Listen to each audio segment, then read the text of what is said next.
I used to get down on myself so quickly, and it's like, why are you even doing this? And those kind of sayings, it's like, what are you doing? That's not going to better yourself. That's not going to put yourself in the right mindset to execute. But now it's like, I've gone through so much. It's like, you deserve to be here. Just do it. Like, you are good enough, and you have proved that you are good enough. Just do it. Just let your play take over, and go play golf the way you know how to do it. Foreplay brought to you by Barstool Sports, presented by Chevrolet. Boys, we got myself, Trent, Frankie, Dan Rappaport. A lot going on in terms of one Eldrick Tiger Woods. So we're going to start with that because we were doing our typical, our MO, which is we start talking about everything before the show that we should actually talk about on the show. So now we have hit record, and this is the show. You're listening to the show. We have Alistair Docherty on the show, who obviously just got T29 finish. Very weird situation on Monday where we were talking about it on the show. He was cruising. He was, I think, at 4 under, 2 under for the day, a couple inside the cut line. And then as soon as we hit fucking stop on the record, he doubled the 10th hole, was outside the cut line, and then played the last several holes at 2 under and came in inside the cut line, T29, first 8 starts, the best status he's ever had. A huge part of that, which I totally forgot about, is he now has access to practice at all TPC courses. Hey, I didn't think about that. Alistair, last couple weeks, getting ready for final stage, would text me every day being like, hey, is it like, can we go up to Greyhawk so that I can practice up there? Because he's not allowed to like practice places. And most places that have a nice range around here, you got to pay like $100 or whatever just to have access to practice throughout the day. The guy couldn't fucking practice. He was going to indoor golf simulator facility that would let him do it for free, but he couldn't fucking practice anywhere. So now he's got 8 guaranteed starts. He's got places to practice. He's got membership on the Korn Ferry Tour for the 2023 season, which is fucking awesome. He flew back late last night from Georgia to Arizona. He's going to join in the second half of the show. Tiger Woods, who's a bigger name than Alistair. Sorry, Al. A lot going on with him. I basically have 3 different things that I would like to talk about, which is the hero, the pip, and caddying for Charlie. But Dan Rappaport, who you kind of were a Tiger beat writer for Golf Digest. Oh, yeah. Yeah, I was. That's what I did for the last 3 years before this, is like we had to deal with Tiger, and I was basically handling all the Tiger news. So I don't have that like special inside access, but I still have kind of tentacles in the Tiger world, put it that way. So I was able to tweet that he was going to play, and then he confirmed that today he's playing in the Hero, which is, I mean, super exciting, right? We're seeing him in the Hero. We're seeing him, and that's like a full 72-hole tournament where he's going to be playing his own ball and signing a scorecard. We're seeing him play the next week in the match with Rory, JT, and Spieth. And I think there's a good chance he plays PNC. So we go from not seeing Tiger Woods for like 6 months, right, after St. Andrews, and he looked terrible, and they didn't know if it was his last Open, to now he could quite possibly be playing 3 golf events, only 1 official, but 3 events in the month of December. Which is, that's pretty shocking, and I think helps my case. I know a couple of them are going to be with a golf cart, big difference, but helps my case of over on 5 events next year in 2023, which are with our big election that we did on the last show. He's playing 3 fucking times in December. 3 times in December. That's awesome. You got to hope he doesn't blow his load that he's playing 3 times in December. Definitely. And then he's like, all right, now I can only play 4 or 5 times in the upcoming season. That's a guy that knows how to manage his load. It's very exciting. I would say so. Yeah, I think probably. I think it's progress for sure. I mean, like to the fact that he's signing up to play 3 times means that he believes his leg can hold up through 3 events, which I think is huge news. And like the Hero, again, I know it's an exhibition, but it's still a 72-hole golf tournament that Tiger Woods is going to play. Like we thought that might never happen again. Could he card it at that? Yeah, I sent some texts around. I don't. There's no rules really. I don't think because it's not an official PGA Tour event. How do those texts go? Is it like do you have to Tiger send like emoji, a greeting at the beginning? Question mark. Yeah. So I have like kind of hello, Dan, 5 or 6 go-tos, and at this point we're past pleasantries. Like, and if it's something that they don't want to give me, they'll just be like, "Fuck off," basically. Not fuck off, but they'll be like, I respect the ask, but I can't give you this information. So you just text them with the question. I don't think Tiger's going to be a decent amount. Like, do you just bullshit text so that when you have a real text, it's like lost in the bullshit of like, oh yeah, we just shoot the shit about all kinds of stuff. 100%. Because if all nice. you do is ask them for things, then when they see your name, they're gonna be like, this guy's asking me for more things. So you definitely gotta butter them up. Totally. I don't think he's taking a cart because there's world ranking points, which is something that the live people really like to point out the hypocrisy of that. But it's not an official event, but there are world ranking points for this tournament, even though there's only 20 players, and Tiger can basically pick a portion of who's going to play. But I don't think he's playing in the cart. It's a super flat golf course. It's like right next to the water in the Bahamas. Very, very flat. Not a tough walk. But yeah, Tiger's like still around. It's kind of amazing. Very much so. And then in the other two events, he'll definitely... Yeah, I think I'm going to go to Hero. It's a great week. Probably my favorite week of the year. Last year, I actually stayed with Fitz inside the gates of Albany, like in this multi-million-dollar condo. He now has a woman in his life, so that won't be happening again. So I'm happy for him having a woman in his life. I'm personally upset because that was like the greatest week of all time. But yeah, I'm going to go to Hero. Good. Yeah, exactly. The boys get loose on the island. It's the best players in the world. They're chilling. If you made it to Hero, it's $100,000 for last place. Like, you're happy to be there. You're boys with Tiger. It's just a celebration. Everyone brings their families. So it's probably the best week of the year from an access perspective.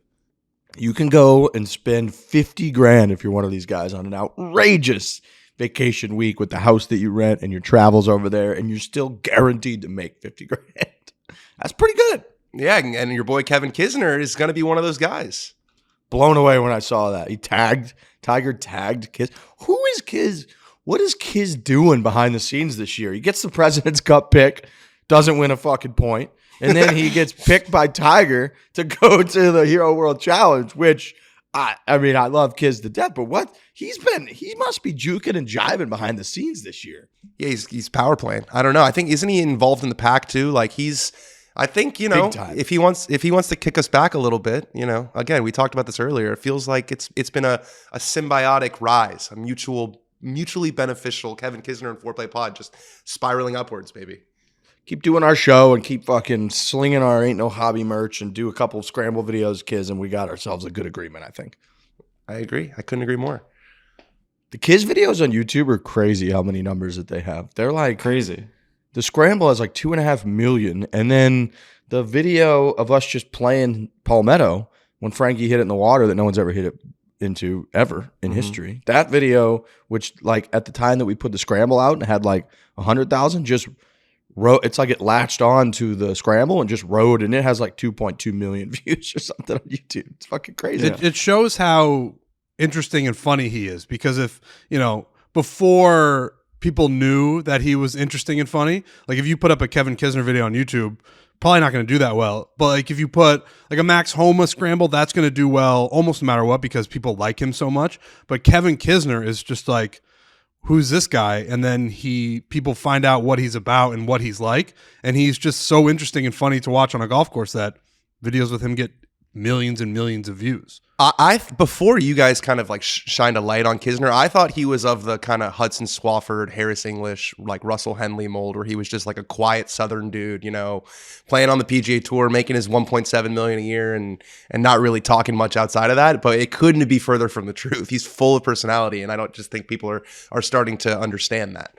It's wild to think back to when I was watching the 2015 Players Championship and Kiz had the putt on the 72nd hole to win, and he barely burned the high side, and how hard I was rooting for that to miss, because that meant there was a playoff with Rickie, Sergio, and Kisner, and then that whole playoff just being like, come on, Rickie. And I like Rickie. I have no negatives. Rickie gets a lot of ricochet shots, but now when you look at the personality of Rickie Fowler, he's pretty fucking boring outside of how well he's been branded. You're right. It's kind of a flip. And you look at Kevin Kisner, and Kiz is the guy. He's incredible. So it's like I was rooting, because I just didn't know any better, so hard against Kiz. And had he won that Players Championship, think about how big that would have been for him, especially at that time. Huge. It makes you wonder what other guys are just like beauties that we don't know about. You know what I mean? I was thinking that same thing. I think we got really lucky. Maybe we didn't, but I think we might have, because I would love to think, and the PGA Tour would love to think, that there's just all these diamonds in the rough where if you show a spotlight on them, they're going to shine, and they're going to have this hilarious personality, all this back and forth, busting balls, the whole thing. I don't think anyone is to that level with Kisner. Now, again, I could be wrong. I have no idea. But it would appear that we got very lucky with Kevin because he has an insanely funny personality. And like, I don't want to throw any names out, but I don't know who out there would be like, oh, I think that guy's boring. And then you play a scramble against them and it's like, oh my gosh, this guy is one of the funniest guys on tour. I don't think they'll ever be to Kisner's level, but Webb Simpson for sure surprised me. We used to call him Vanilla Pudding, and then we talked to him at the President's Cup, and he was like the coolest, nicest guy of all time. So I think that a lot of guys would surprise us, but no one would like blow the doors off like Kevin Kisner does. I think Colin Morikawa's got a chance. We already know that he's like electric. Yeah, but I think the general public doesn't know like just how like chirpy and you know he comes off. I think a lot of people think that he's this like perfect golden child with the beautiful wife and the great family and he wins all these majors. But when we spent time with him at Taylor and Media Day, that guy is chirpy as anybody that I've ever hung out with. The problem is, oh, go ahead. Like Kiz is in that perfect level of not quite good enough to be right, like to be as well known without his personality. Like Morikawa could be a 0 when it comes to personality and whatnot. He's still going to be a star because he's Morikawa. He's got 2 majors already and the whole deal. Whereas like his is just like people root for him because he comes off just common man enough. He's from Aiken. He's a little bit of a southern hillbilly. He's like right there. He's won a handful of times, but he hasn't won anything like major, but he's close. He's close to Ryder Cup teams, but not quite. Like people love that he's relatable, whereas Morikawa is a little too big, I think. Yeah, fair enough. That's right. I think. I don't know. No, that's speaking right. Speaking of Webb Simpson, I have an update live from the show. Webb Simpson texted me back. We're going to have him on the show November 21st, which is Monday. We're going to interview Webb Simpson. First time on the show. Fantastic. Big one. Welcome to the show. Yep. He said, is it too late to do it on Monday, the 21st? I can't today or tomorrow, and then I'm flying to Dallas Friday, playing the RSM next week, so he's going to do it right after the RSM. So we will have that Tuesday, I guess, which would be November 22nd, which is Thanksgiving week. We'll have Webb Simpson on that week. That'll be a nice family week. Very nice. Family man. Webb Simpson for Thanksgiving. That's perfect. That's wholesome. Come on. We'll do no cursing that show. Let's do no cursing that show. Okay. Alex, you put that in your notes? Really? Alex Bush? I highly doubt that works out, but good luck. I can't stop thinking about Tiger's load right now. So you really want me to curse for no fucking whole podcast? I think you can go a whole podcast without cursing. Who else is thinking about Tiger's load since we talked about it? So I was hadn't thought about it.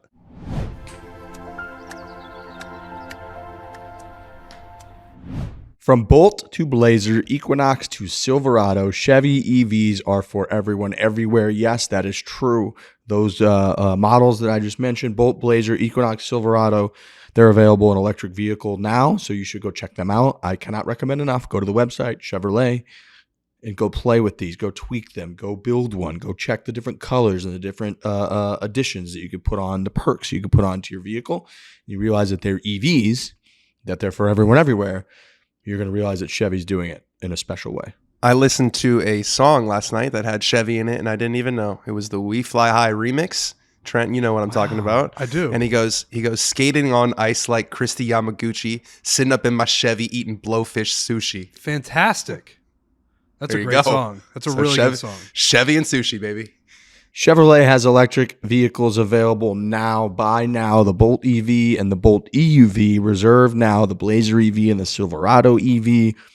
With an established full-line brand like Chevrolet, we can offer multiple EV vehicles with the volume, the variety, and the value customers all over the world have come to expect. Chevy is our presenting sponsor, so thank you. Go check them out. Go get yourself a Chevy EV. EVs for everyone, everywhere.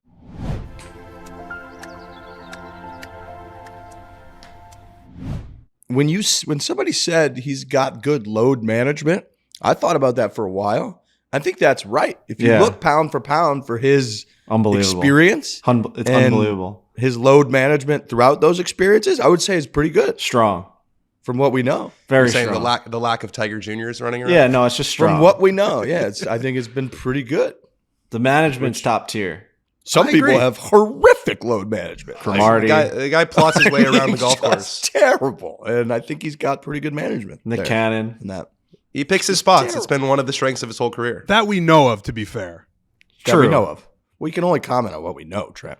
I'll tell you one thing that I know, and I knew even more after we were down in Florida for TaylorMade Media Day. I think the Rickie relationship has simply sailed. Oh man, it's over. Yeah, it felt like he was kind of. Was he ignoring us, or what did you? He What did always you get? comes off that way, though. No, He does, and I never want to close the door completely, but It's done. we had a couple opportunities where we were in the same area. We were in the exact same ballroom that Rory McIlroy walked up to us and talked to us for a half hour. And Rickie Fowler was in that boys. Rickie Fowler was in that same ballroom, and we're like those magnets that can't touch. We're just in the same room, but we never get close enough because I don't want to walk up to Rickie Fowler and be like, "Hey man, like, oh, it's I've been DMing you, and Kill gang. you haven't been firing my finger pistols." Like, it's not. I don't want it to be like that, but I also don't want it to seem like, oh, you have to come up to us and talk to us. But it would be two normal human beings seeing each other and being like, "Hey man, we haven't talked much, but we're a big fan of you. I don't know if you know much about us, blah blah blah." And it never materializes. I think we were headed to the airport, and Frankie and I were walking out, headed to our car, and Rickie was also leaving. He was already in his vehicle, and he pulled around us, but it was a small parking lot, so you can't speed around the parking lot. His window was down. We were walking with our stuff, clearly like just leaving, whatever. And we said, "Hey, Rickie, see you later." And he just said, "See ya," and left. There was just The second year in a row. Yeah, there were a couple opportunities. Yeah, the first year or last year, I was changing in the bathroom, and I had all of my stuff in my arms, and I walked out of the bathroom, and he was waiting to go in. And I was like, "Hey, man." He was like, "Hey, what's up?" And we walked by each other again. And he just has no reasoning to interact with us, so he doesn't want to. I also think that this is unconfirmed, but it could potentially be Alison Stoke, wife, related, because she is an original pole vaulter that Dave was blogging about in like 2007, right? Yeah. Yes. So we don't know anything at all, but there's a chance that it could be wife related. Is just not a huge fan of Barstool because of I think understandable reasons, and that there's some connection there. No, but I'm here to say that that's not right, because remember a couple months ago when Dave played in a pro-am with Rickie? Yeah. Oh yeah, in Florida, right? He played with like who was that guy? Kygo. It was like a promotional thing for Puma, I think. Yeah. But I That's think right. What a foursome that was. right. There was someone else too. Yeah, it was Dave, Kygo, an athlete, Rickie, maybe like Dexter Fowler or something. maybe. I'm gonna But weird- that would be a weird how situation Fowler's where under if that. Rickie didn't want to play Fowlers. in a group with a Barstool person, and in that particular instance, the guy who started the thing, he could make it not happen. No, he's had a lot of he's had a lot of chances to come up and speak to us, specifically in that ballroom, and it just didn't happen. I mean, we were back to back, just eating. I was eating like cantaloupe, and he's just like sitting there, just moving around his scrambled eggs, and it was just dead silence. And he could have just been like, "What's up, guys?" I haven't really had a conversation with you guys, and you guys just DM me and we talk. You have a big golf podcast. You were at Justin Thomas's house last night. Like maybe I'll just like say hi to you, but I don't know. Maybe he didn't have a step stool so he could look us in the eye. Wow. The fourth guy was He's a tiny Taylor guy. Fritz. Taylor Fritz is an American taking tennis this a little player. personally. I feel like I you don't could know, have I said just- something I to saw- him. You could have said something to him. I feel like. Yeah, I mean, it's just, we did. We were like, "What's up, Rickie?" And he's just like, "All right." And just like kept driving. It's the second year he almost hit us with his car. Every time we're leaving TaylorMade Media Day, Rickie Fowler has to stop his vehicle so that me and Trent can walk by. That is a fact. We're 3 for 3. I want to be clear as well that we had this exact same relationship with Rory 2 years ago. Yeah, Where but Rory's different, man. Rory I guess we did. But we always left the shadow of the doubt that But remember Rory just like was Wingfoot, always dude? too dialed in like in his tournament. Remember Wingfoot, Frankie? We had like the longest march directly at each other in a tight, basically hallway that was created just outside the clubhouse. And it was me and Frankie, and it was Rory and like Harry Diamond walking from like 150 yards out right at each other. And we were like, here we go. And he just marched right past us without a look in the world. Me and Frankie were staring at his eyes, trying to get any kind of eye contact. I know. Nothing. And we did a whole show, I think, being like, that guy fucking hates us. I know, but like looking back, it's Wingfoot, it's the US Open, it was COVID year. I think he was coming off probably like a bad finish on 18, and he's like storming into the clubhouse. He doesn't care who's left or right.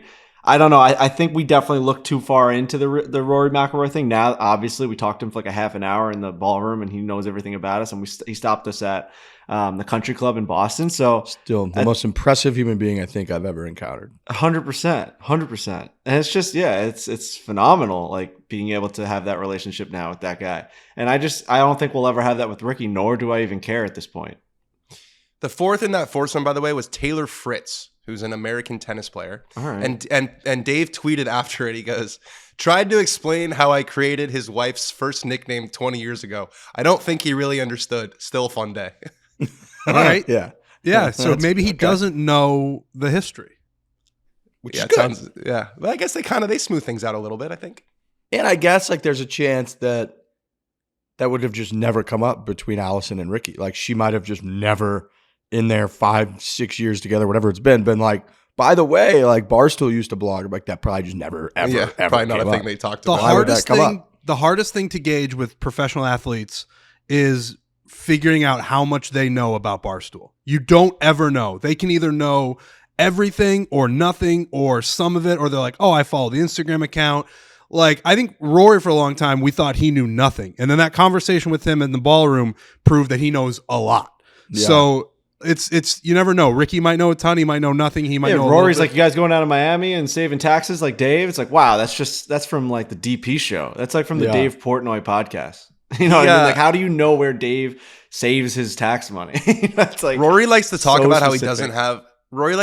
doesn't have social media, he doesn't have Twitter and stuff. And then a lot of times I'll see him and he'll be like, oh, I saw you tweeted this. And I'm like, oh, I thought you don't have Twitter. He's like, oh, I have someone who sends it to me. You know what I mean? So I think he's more online than we think. I got someone that sends it to me. It's actually an app with like a little bird on it. It just it shows me what's going on. Elon just bought it. It's this whole thing. You guys got to get it. It's really good. Yeah. Yeah, I think he knows a lot. All right, we got Tiger Woods. So he's also apparently won the PIP, which is related to Rory, because Rory said, I gave him a pretty good run with this. This was what, like a Doug Ferguson end of the year Mr. AP Wire interview or something? I was trying to figure out where this came from. Yeah, it was just some story he was writing, I think just kind of about Rory's year. And Doug likes to just kind of drop things. He's not, he's an old school journalist, right? So for him, breaking news on Twitter probably doesn't really get his dick hard. So he'll just drop it in an article and let everyone else kind of extrapolate from that. It's kind of a sick move, honestly. I love it. Like it. I love it. Yeah. I'm fascinated by Doug Ferguson. I really am.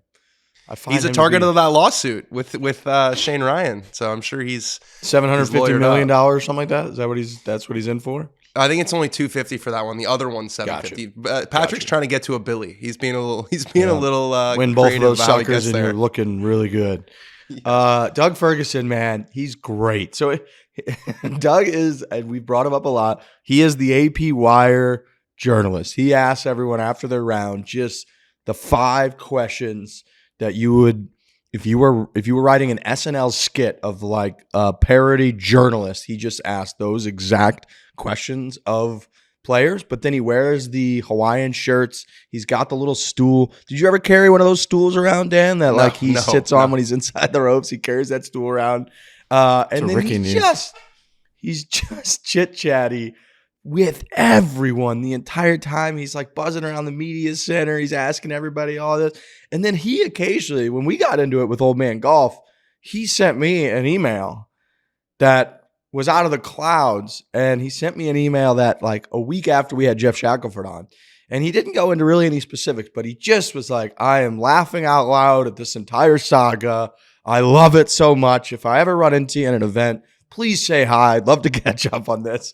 Just out of the clouds. And he's just around. So whenever I see he's like breaking news, I'm with you, Dan. I'm trying to figure it out, but he doesn't really tweet anything out. He'll randomly tweet like, Tiger makes par on 2 and remains, even par through. And that's like what he does on Twitter. But yeah, I'm trying to figure out when he breaks news. I'm like, Doug Ferguson, let's go. And then I had a moment yesterday on Instagram. I was scrolling through and one of the big golf accounts, like that's just a classic meme, like bullshit Instagram account, just had like Tiger Woods to play in Hero World Challenge per Doug Ferguson and Barstool Sports' Dan Rappaport. I looked at that and was like, whoa, what's going on here?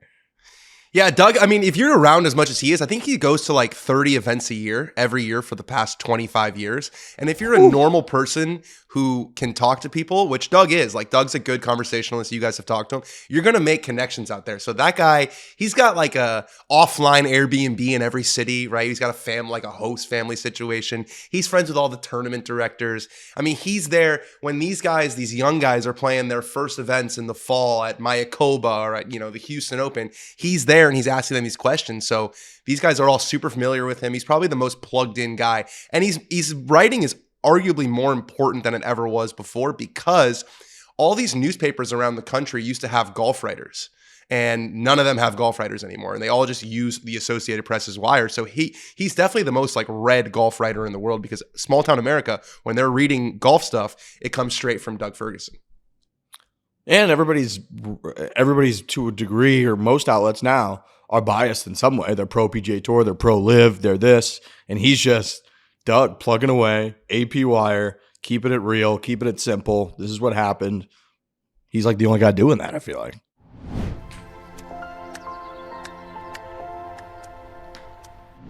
Do you hate missing out on rewards, on points, on cash back? I'm sure that you do. It's incredibly infuriating. You feel like you're leaving money on the table, points on the table, rewards on the table, whatever it might be. Curve. We love Curve.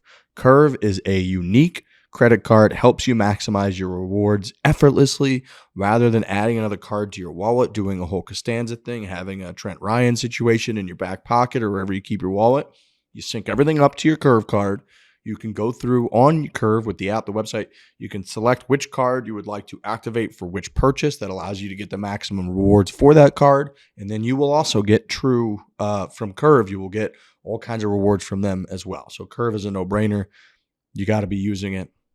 I no longer want to be included in these examples because So I don't do what Trent does. No, I have a Curve and I got a new wallet, so I don't have a Costanza wallet anymore. George Costanza is the only example that should be used from now on. Well, we have to use you as an thin example and for you lean got now. fixed. You got fixed via Curve. Curve was your solution. All right, then I'm going to include every time because I no longer have a gigantic fat wallet thanks to Curve.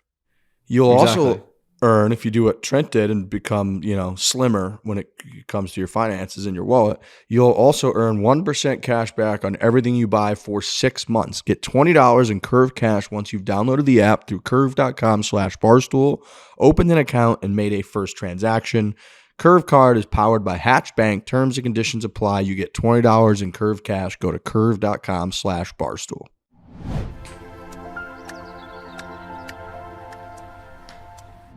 I just saw a clip from Two Bears One Cave where Bert Kreischer just said that he's more athletic than Tiger Woods is. So had he been born in Earl Woods' house and given a club at 2 years old, he would have been better than Tiger Woods. He thinks it's more nurture than nature. Where do you guys fall on that? The fact that Tiger was given this opportunity to do something that no one else has been brought up to do. Like, do you think that the more athletic person somewhere, I'm not saying that Bert Kreischer is more athletic than Tiger Woods, that's what he's saying, but like if fucking JJ Watt was born into Earl Woods' house, like does he just become like the greatest fucking golfer of all time?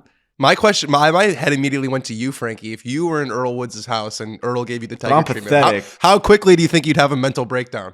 So I would quickly. say, dude, you can go to plenty of youth golf tournaments and hockey tournaments, soccer tournaments. There are plenty of children that are raised like Tiger Woods was raised that just suck and just Yeah. are not as good. Like a lot. Yeah. And a Those part are of the what sad they stories, unfortunately. Terrible right, stories. right, Like, because the horrible. Tiger Woods story is 2 degrees away from being incredibly sad. If Tiger Woods Tiger's- is like the Tiger story 15% might be- worse, like Earl Woods is in prison. The And Tiger like Woods that, story you know? could be turned as a tragedy with the right underlying music in the documentary. Absolutely. I thought It's a the tragedy. documentary. I thought the HBO documentary. That was one of my main problems with it. It did kind of make his life seem like a tragedy.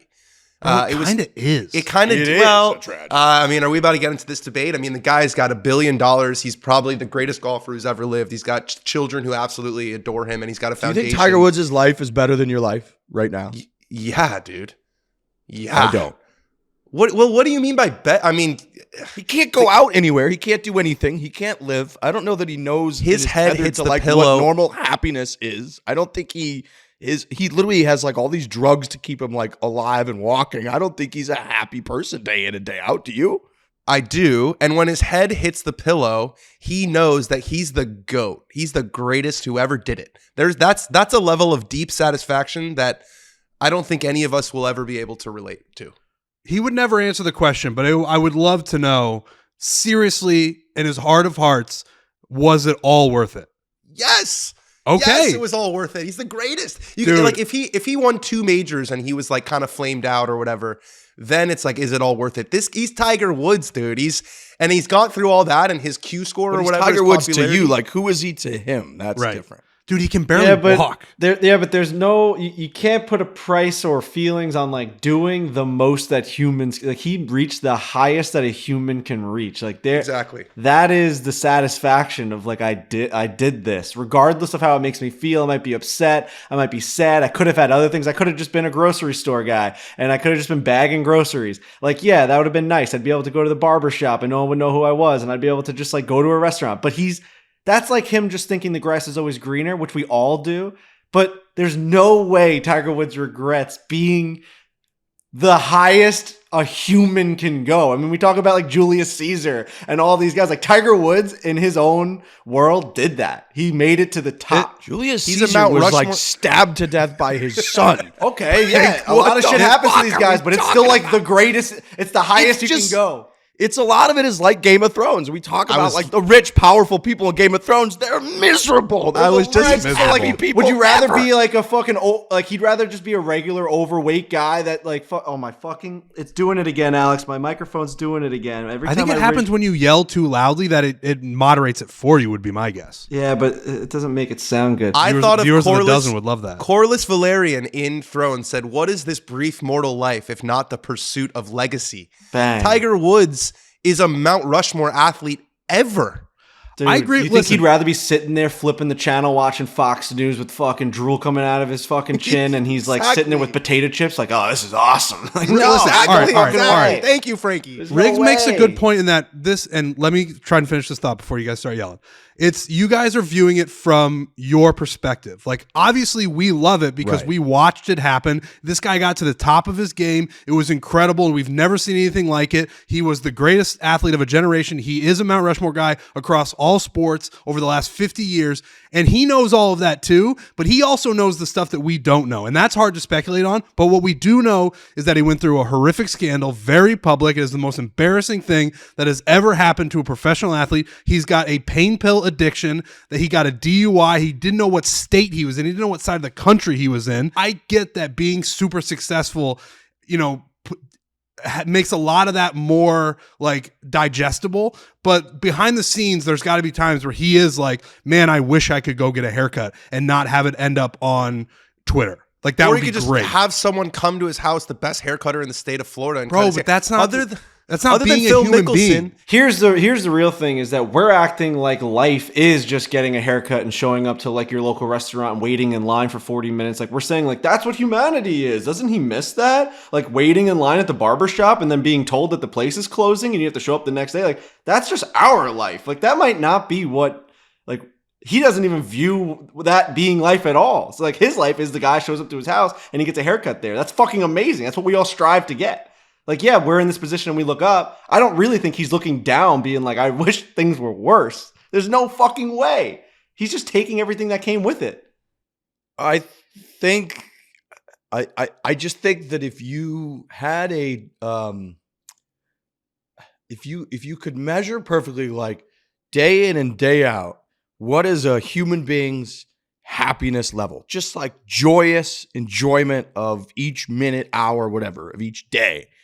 I think that there are plenty of people that, if you added it all up, have been way happier, way more often than Tiger Woods. I think he comes off like a pretty tragic figure. And I think that in the book that we read, which we all read, it's got Tiger Woods' face on it. Did you read the book, Dan, the Tiger Woods book? Yeah. I think that's a pretty like fair account, detailed account of his entire life.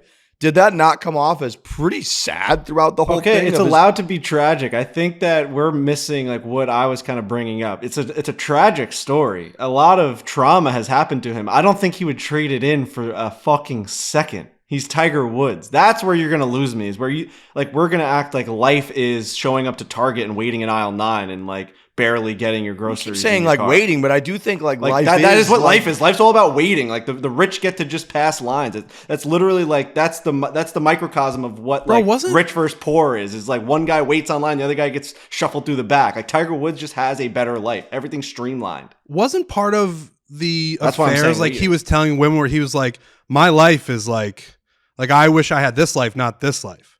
Like I wish. Like, I don't know the way he talked to women. Sure, he said a lot of things. There's a bit in the Michael Jordan documentary. There's the whole part about he's like, dude, I just sit in my hotel everywhere we go, and I'm miserable. I'm in a prison. I can't just go out and do. And then anything. He's Michael Jordan. He's also like, but he's Michael Jordan to you. That's he has like, a cigar in his mouth, and he owns cool 2 golf courses, exists. and he has the best life of all time. He's like the richest. You can have a cigar in your mouth and just go play golf. He's the most successful basketball player of all time, maybe the most successful athlete ever. You don't think Michael Jordan's happy with being Michael Jordan? Just get to sit in a hotel during the height of his fucking gaming. But I'm saying it's not like just because he's rich and famous, everything is perfect, done deal. But he wouldn't change it. Not there are negatives to famous. it. I'm saying there are negatives to it. That's all I'm saying. And that he's like, not if you're just going to have a legitimate conversation, that you can't just be like, he's famous and rich, everything perfect, done. That's not no. how I'm it saying he's fucking famous. works. No, but I'm going to tell you exactly how it fucking works. Is we're saying that he's famous and rich, and he would never trade it in for anything other than that. And you're saying when did we say he would like trade it in? When would we? You guys were saying like, do you think that? I think I did. I definitely did. So what are you fucking talking about? All right, dude. All right, I'm just saying. I'm saying the Riggs. All right, I'm just saying there definitely got to be times where Tiger's like, I wish I was someone different. That's fucking insane. Not even you don't think even at the bottom? No. Wow. No, because it's like when you say, oh, he's got all these negative things in day to day. In the background of his day-to-day life, he has that deep satisfaction that Frankie and I have been talking about of like, I'm Tiger Woods. He's not just rich and famous because his dad died and then left him all this money and he inherited it. He's rich and famous because he went from being nothing in Anaheim, California, to the greatest sporting icon, arguably, of our generation. It's not just like a guy who made a lucky bet on, putting radio on the internet. Shout out Russ Hanneman. He is a guy who earned everything. Also, when he was doing his negative stuff, he wanted to do that stuff. That was like his thrill and like.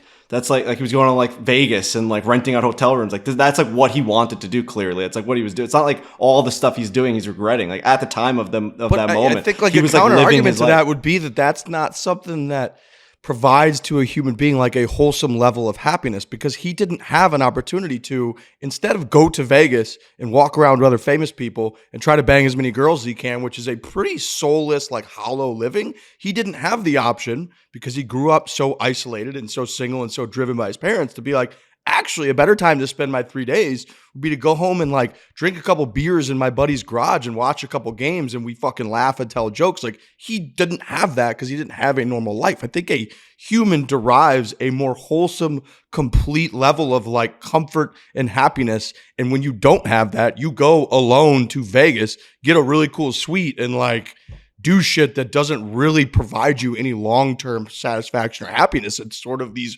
one-off things that ultimately led to him spiraling out of control, almost killing himself multiple times. And I think being pretty fucking miserable at times that he told these other women that he was dating how miserable he was.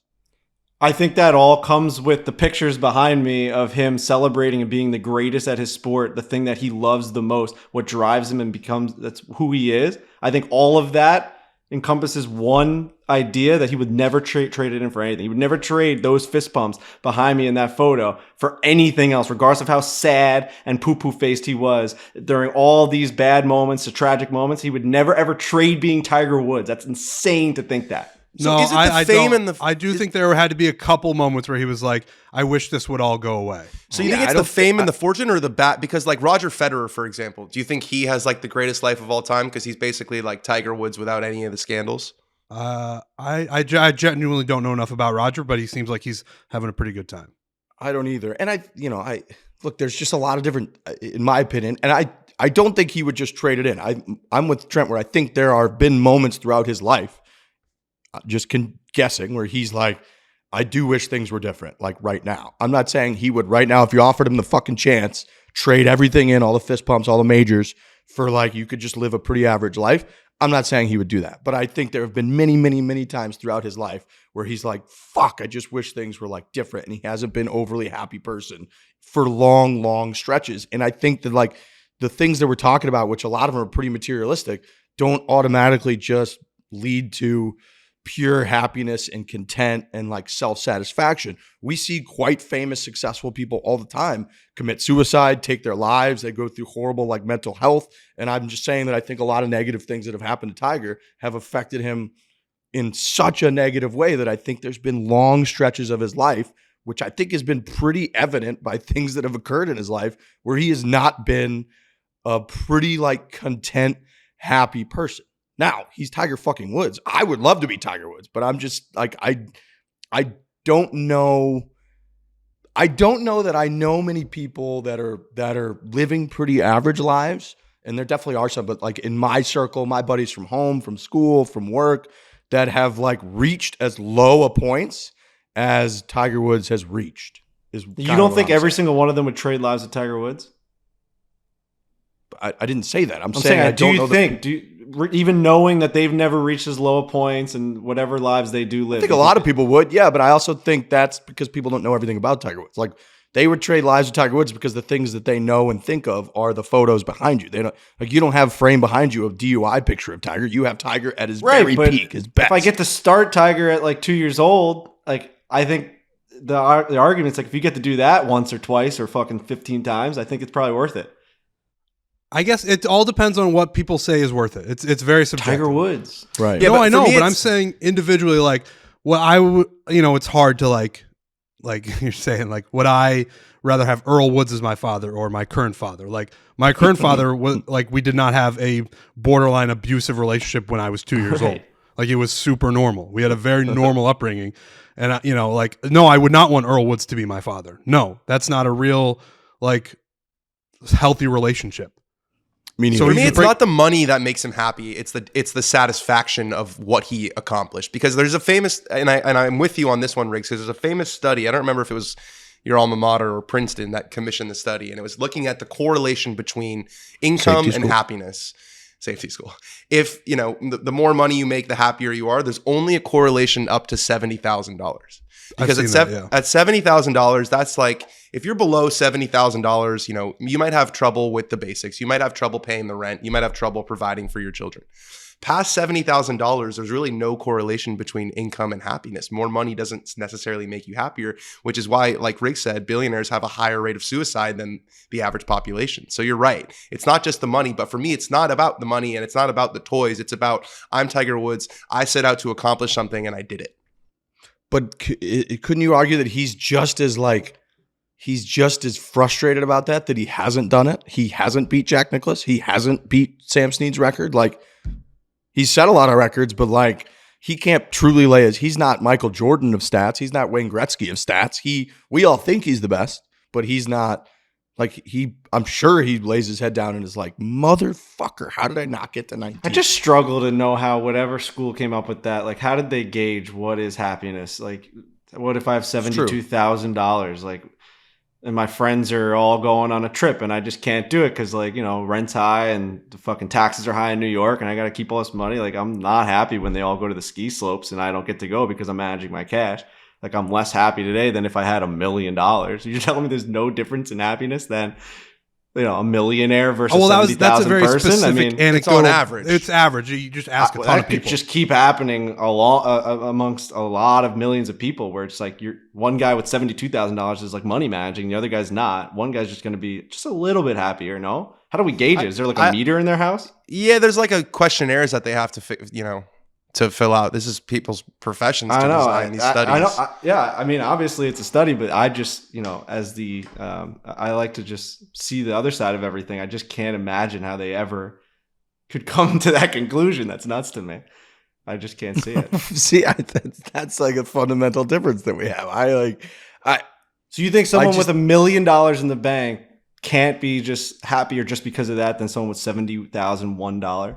you're No, I'm saying I don't think that means that person is just more likely to be happier. I don't. You don't think that the odds are that person could be happier because things are less stressful? Well, if their friends are going to the ski slope, then yeah, I guess. But I'm just saying, just in general, like life is just less stressful. Doesn't stress just like cause? Why do you think it's less stressful? I would say people with like, and we talked about this a few weeks ago, but I think people with like more money and more success and more responsibilities are likely to have more stress.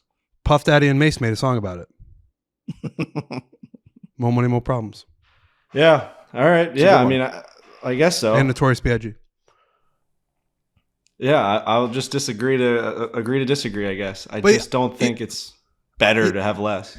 It's a hard thing to sell to me that it's just better to have less. It's not better to have less. It's just saying that getting richer doesn't necessarily mean that you will be happier. I think that's just a way of telling people with less money that you can still be happy. Do you at all? They're the ones telling you, like they're the ones telling this survey, like this is how I feel on a day-to-day basis. And then they just analyze all of these different people and say, guess what? The people with all the more money based on these answers aren't happier than the people that have $75,000. Do you at all think you struggle putting yourself in someone else's shoes? No, I don't think so. Okay. I think I'm able to see it. I think I actually put myself in those people's shoes in a way that most people don't. Like I'm picturing like the day-to-day life. Like I'm literally thinking of like a situation where their friends are going on the ski slopes. Like I'm putting myself sitting on a green chair in a dimly lit fucking living room being like, I just can't go to this thing right now. Meanwhile, I'm watching like the guy across the railroad tracks living in the mansion just fucking frolicking in his pool. It's like that guy's just happier today. But I guess to truly look at it from the other side, think about it in a way where you actually don't care about the ski trip. Where you're like, oh yeah, like I can't go, but that's just my situation. Like you're thinking about it where you put it in your shoes and you always want to go on that ski trip. But if you look at it and you say, I'm in this green chair in a dimly lit room and I don't care about that ski trip. I'm happy with the $72,000 that I make. That's the way to do it. The person might be like, dude, my son Billy's got this big like semifinal soccer game on Saturday morning. I got two of my other friends coming over Friday night. We're going to drink and like, we're going to bet actually on the game. We're going to like that. They don't give a fuck about the other stuff. That's not to them. Yeah. That's like, yeah, whatever. These people will be skiing. I'm going to have a great time here. And then afterwards we're going to go to McDonald's. Totally agree. There's a lot of different situations. There's a lot of different situations. So yeah, I know people might not care about the materialistic things, but like, you can make the argument that like when you have your buddies over and your kid has that thing, like you have a bigger TV and a nicer, bigger space for everyone to come in and have better food for them. It's just like they still can enjoy the same stuff, just things are a little bit better. I think that just makes things happier. That's my argument. I don't know. I just think that if you just one time, what are there's higher, I know the lottery thing's been huge lately. There's all kinds of crazy stats about the horrific result and tragic stories of people that win the lottery. It's like they just win tens and hundreds of millions of dollars, and within like 5 years, a massive percentage of them are like broke. They're in rehab. They commit suicide. It's a fucking nightmare. That's insane. Yeah. It's just a nightmare, man. More money, more problems. But yeah, that was Tiger Woods. That was, we talked about Tiger Woods there. 45 minutes. We definitely talked about Tiger there. PIP winner again. That's no surprise. Yeah. Is that confirmed? Yeah. It's so last year they didn't announce the PIP winners until like January or February. But now because call it PIP? What'd you say? You always call it PIP? Oh, you say PIP? PIP. I feel like we say it's PIP. a fun thing to say. Yeah, is that the right way to say it? Yeah, I'll go with whatever PIP. You want. I'll go with PIP. Last year they didn't announce the PIP. Remember because Phil tried to stop the count. He's tried to declare victory early, and then they were like, nope, that actually is not how that works. It's different this year because guys' schedules are tied to like PIP. Basically, they need to know if you're in the PIP, you have to play a certain number of events or a certain number of new events. So they're going to be announcing it next week as opposed to next year because guys can make their schedule. So I sent some messages around and I've compiled. The guy said I'm not batting 1,000, but I named 11 people, and he said that I have the 10 in the 11 people. So I want to of the top 10 at least, but there's actually 20 winners this year. They're paying out all the way to 20, so guys like Kiz have a good chance. You guys want to try to guess the 10 or at least the 11 people, 10 of which are in the top 10?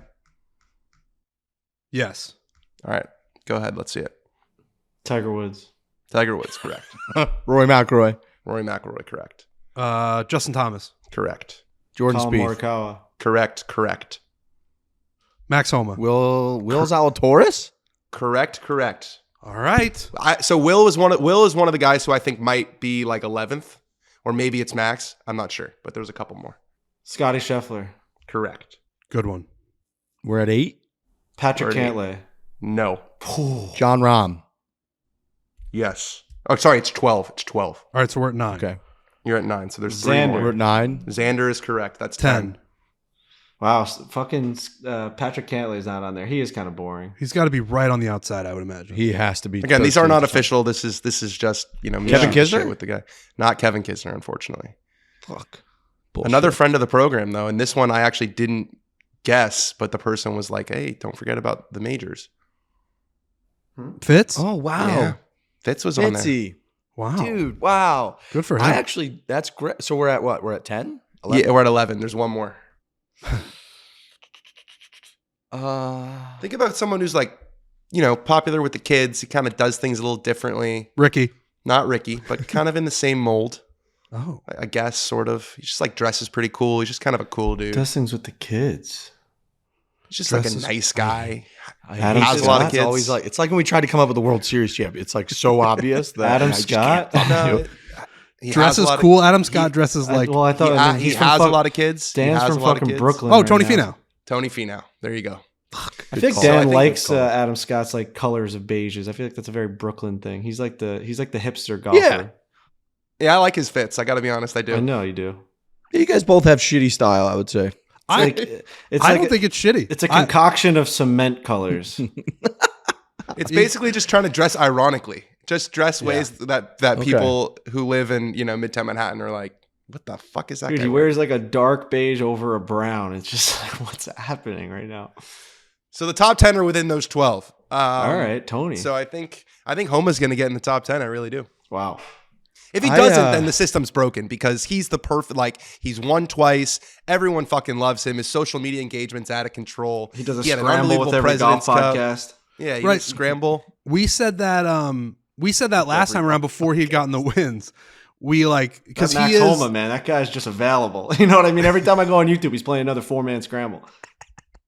He's the social media darling, obviously. But then when you put the wins with it too, then he's a no-brainer. So if he And I doesn't, think the you're President's Cup. The And President's Cup was big President's Yeah. Cup vaulted him, man. It vaulted him from winning the Fortinet stuff to winning he's just on the main stage in golf. I actually did Monday morning, I think. I was going out to get coffee and for whatever reason, I was thinking about the world golf rankings because all the bullshit about the points and live and all that. And I tried to come up with in my head the top 10 ranked players in the world. I actually came up with 9. And I missed one, and the one that I missed was Will Zalatoris. And he's like fucking 6th or something. He's way up there. Yeah, he's been injured. Kind of wasn't a factor toward the end of the year, so I think maybe that's why. Yeah, he is one that I wouldn't have got that one either. Maybe he's the 11th Yeah, one. I don't know, but it seems like there's a pretty solid kind of top 8 where we know they're all getting it. And I think Colin, who finished 11th last year, given that half the guys, let's not forget that half the guys from last year's PIP top 10 are gone. Half. Right. I was trying to think those guys through when we were making guesses. DJ, Bryson, Brooks, Bryson, Phil. Bubba, and Phil. Half. They started this program to pay people and be like, hey, here's just another $5 million for doing nothing. And half of them just said, okay, goodbye. No yeah, more. 5 million's not 150, unfortunately for them. It's just crazy. That type of money.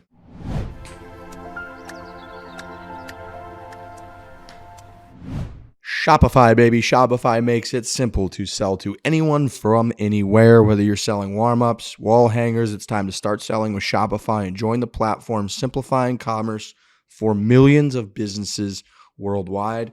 We started tiny. We started as not really a business that wanted to become a business by selling things to people, from hoodies, t-shirts, Q-zips, all kinds of stuff, merchandise, accessories. Shopify helps you go like we did, from something that you're not really sure how to do it, you're not sure how to manage everything, from finances to commerce, all kinds of stuff. It can be tricky. Shopify handles all that. They field all the sales channels to grow a winning business, from an in-person POS system to an all-in-one e-commerce platform, even across social media platforms like TikTok, like Facebook, like Instagram. And thanks to 24/7 support and free on-demand business courses, Shopify is on your team every single step of the way. Sign up for a free trial at shopify.com/Fore, all lowercase. Go to shopify.com/Fore to start selling online today. Again, that is shopify.com/Fore. Sign up, free trial. Check it out. You're going to love it. Shopify.com/Fore.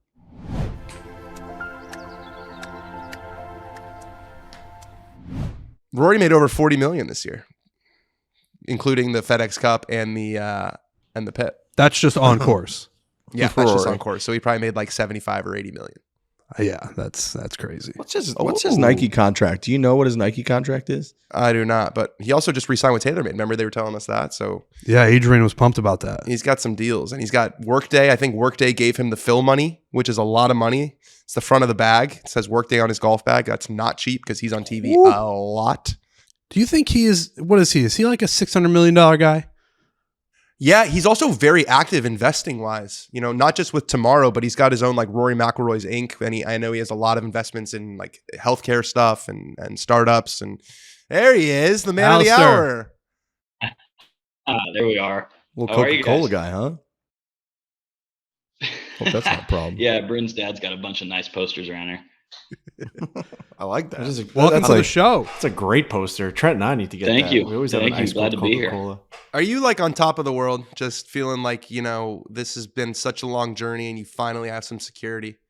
Yeah, I mean, it hasn't fully hit me yet, but yeah, it's about time. It feels good to have guaranteed starts. So, Al, I was going through kind of the history, because all this part of the golf world gets hazy to us with like Q School, final stage, second stage, Monday qualifying, all kinds of shit.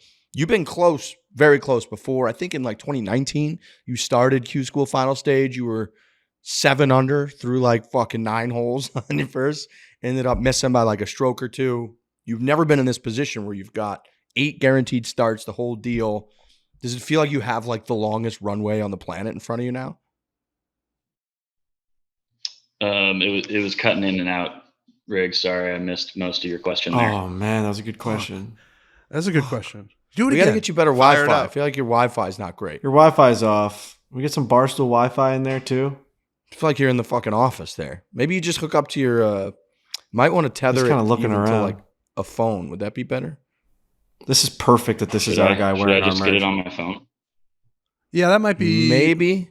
Yeah, maybe. Just because I feel like if the Wi-Fi is not great, it's not going to get better. So Barstool that the first guy we ever have Perfect. fully outfitted in Barstool golf gear can't figure out how to pull up a Zoom. That's so good. It's hard. It's just. He has no idea what we're it could be saying right better. now. He's just like staring at us. Could be better. It's so Try to hook up perfect, on man. just your phone, because I'm sure you got the same email link through the phone. So you just pull that puppy up. He's gonna come up double here. I feel as well. Yeah, we've all come up double before. Yeah, because it's computer, phone. No, Frankie's right. This is the Barstool difference, and it's extended to our guy. Alister. Once you throw that logo somewhere on your body, your chest, your hat, you just all your Wi-Fi goes out. The first It's just- 2 months I was living in this.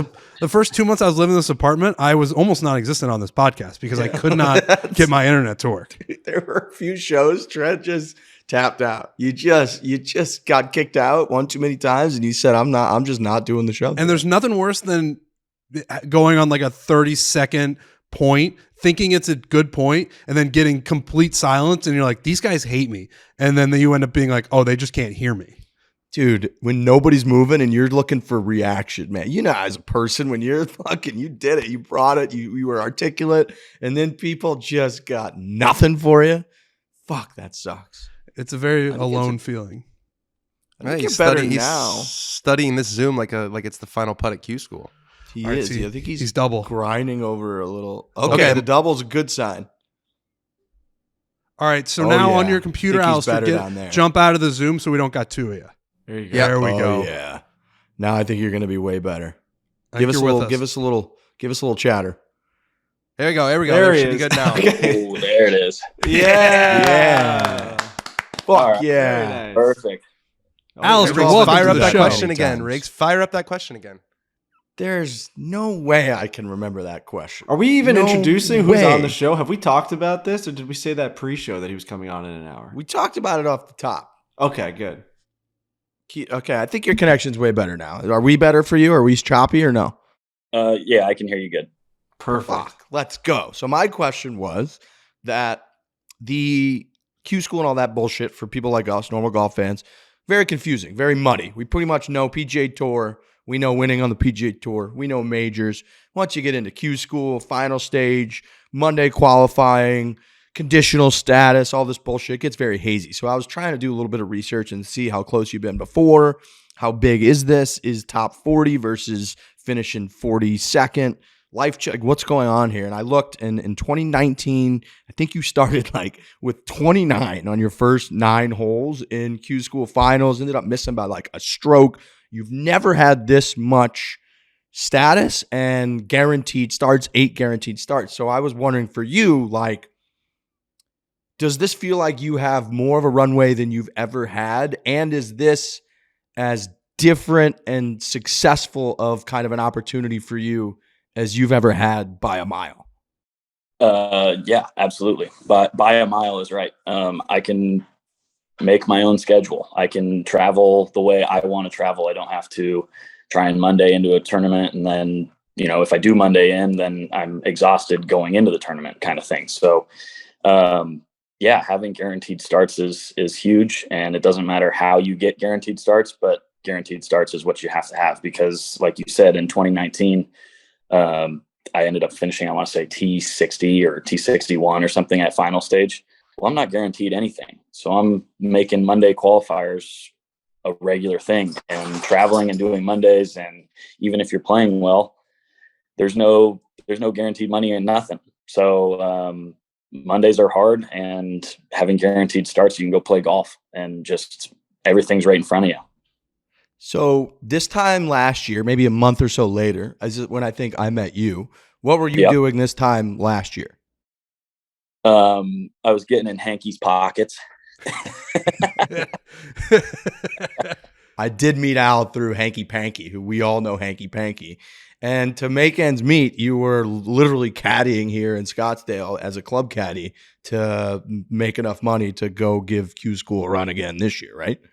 Yeah, I completely ran out of money. I was a couple credit cards maxed out, and I said, is this really what you want to do? Trying to figure out exactly what my next step would be. And my caddy, Frank, was like, dude, just come to Silverleaf. We've known you. You've gotten out here and done some of the tournaments before as a caddy. I'm sure somebody out there will take you. And it kind of just took off, and I kept my head down and caddied my ass off. I worked really hard and made sure that I was working at least 6 times a week, if not 7, and kind of put the golf clubs away for a little bit. Would play every once in a while when I had an opportunity, but I had nowhere to really go and practice and play.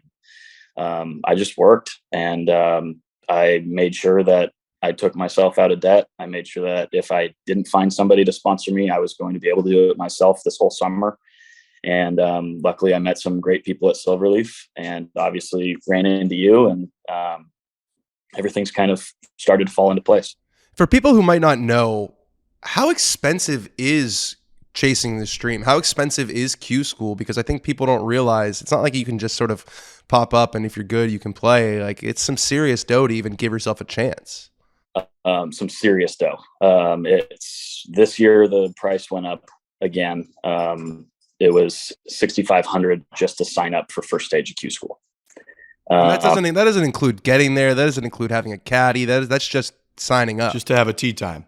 Hey, guess what? You're in first stage. $6,500. Thank you.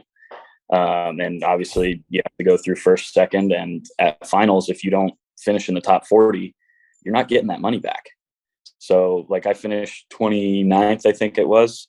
I got $6,950 for finishing 29th this week. And that still doesn't break even with all the travel, with paying my caddy and all that, not even close. So Q School itself is a very, very expensive trip.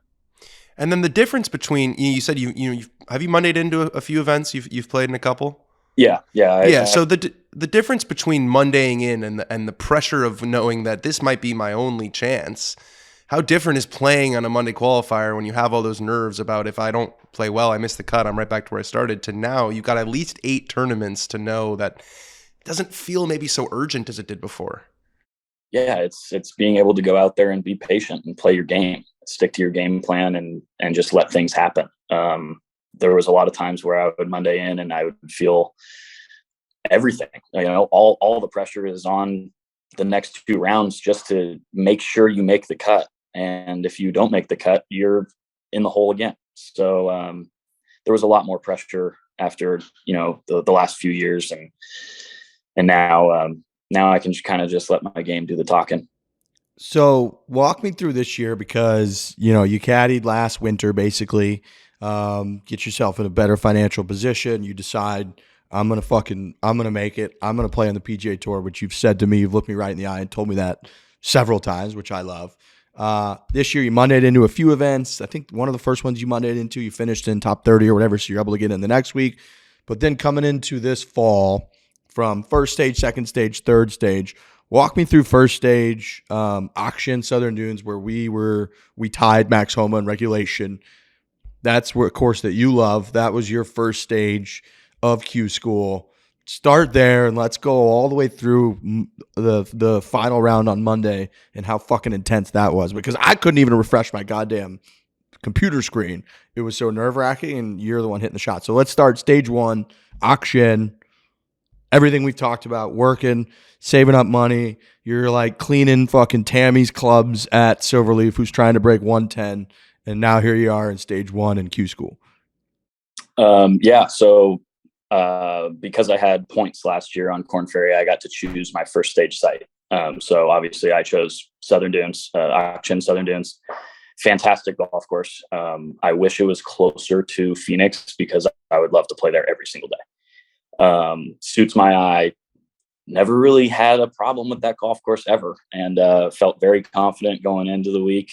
Had some good work with my coach, Andy, leading up to it.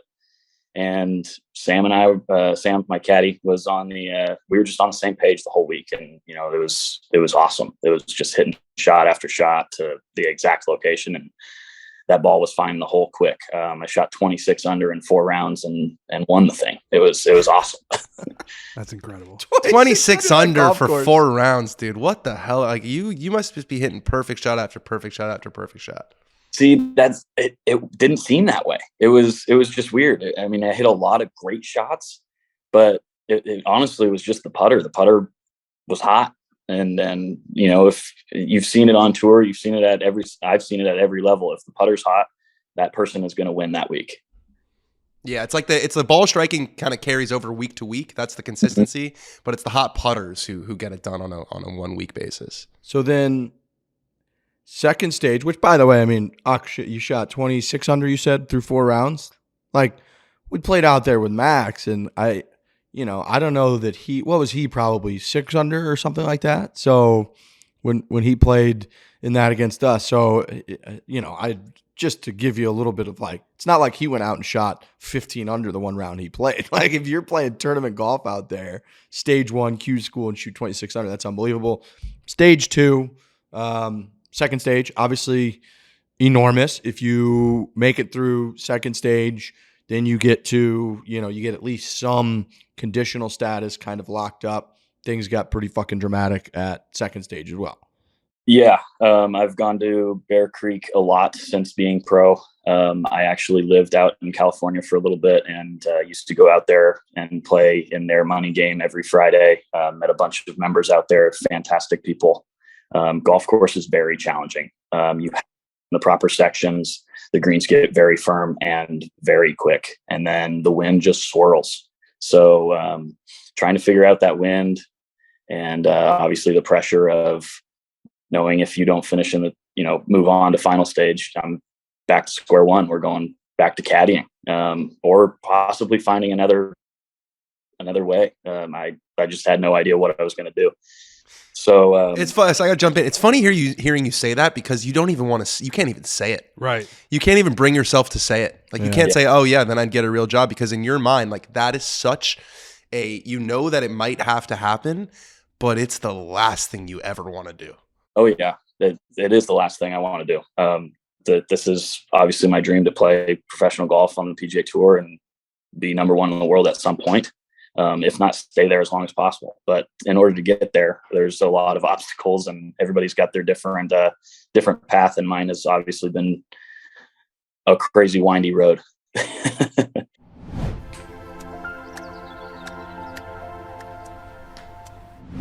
Truly hard seltzer. We got the Barstool Classic Championship coming up in just a few weeks, about 3 weeks here in Scottsdale, Arizona at Greyhawk. We're getting ready. There's all kinds of emails going out, plans. There's a new Scottsdale bar that's opening up that Barstool's got. That's actually opening in a little over a week. We're doing a welcome party there. We got 2 rounds of golf plus a little shootout at Greyhawk. All of that, the championship is sponsored by Truly Hard Seltzer. They've been out, man. They've been supporting this thing for 4 years of the Barstool Classic. They've been supporting and sponsoring From the Gallery. They're supporting and sponsoring this show, and they're going to support and sponsor you having a great time because Truly's got over 30 flavors.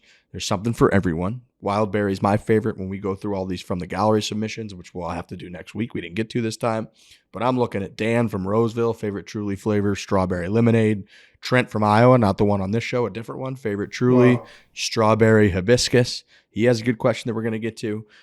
Jared, first time, long time, favorite Truly mango chili margarita. So they get all kinds of good flavors. All cans have under 110 calories, 1 gram of sugar. They're naturally gluten-free. Find Truly Hard Seltzer near you at trulyhardseltzer.com. They're great for a round of golf. You grab a 6-pack, throw it in a little bag of ice. Make sure that you tip your server who helps you get those drinks, and then you sip them while you're out there. They're delicious.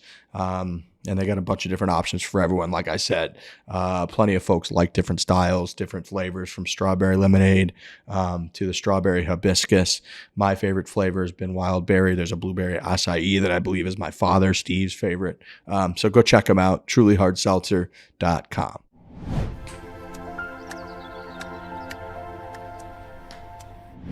So I know second stage came down to the wire. There's a great clip of you. Yeah. Talk us through kind of those last 9 holes, because we were talking on Monday's show about, like, we just said, even when you were a couple strokes clear, we were like, this is going to come down to 1 stroke. I know it. And of course, in second stage, it comes down to the wire, the last 9 holes. Are you watching all the leaderboard? Like, how good are they with allowing you or informing you if you want to know where exactly you're at? So the thing with second stage is there's no leaderboards around. Sick. That sounds like super anxiety producing. We have access to our phones if we want. But I've never been somebody to just stare at a leaderboard and this is what I have to do. And I just think that puts more pressure on myself and kind of takes me out of the moment of what I'm trying to do. And obviously I'm trying to set myself up for as many good birdie looks as possible. And I think it was on hole 16, after I made a couple birdies after I think I birdied 11, 13, and 14 to kind of get myself back into a place where I was like, all right, I can do this. And on 16 tee box, I had my caddy look at a phone and was like, just keep it to yourself. But on 17, I want to know what I'm at or what I need to do. And on 17's tees, like, we need 1 more. We were at 6.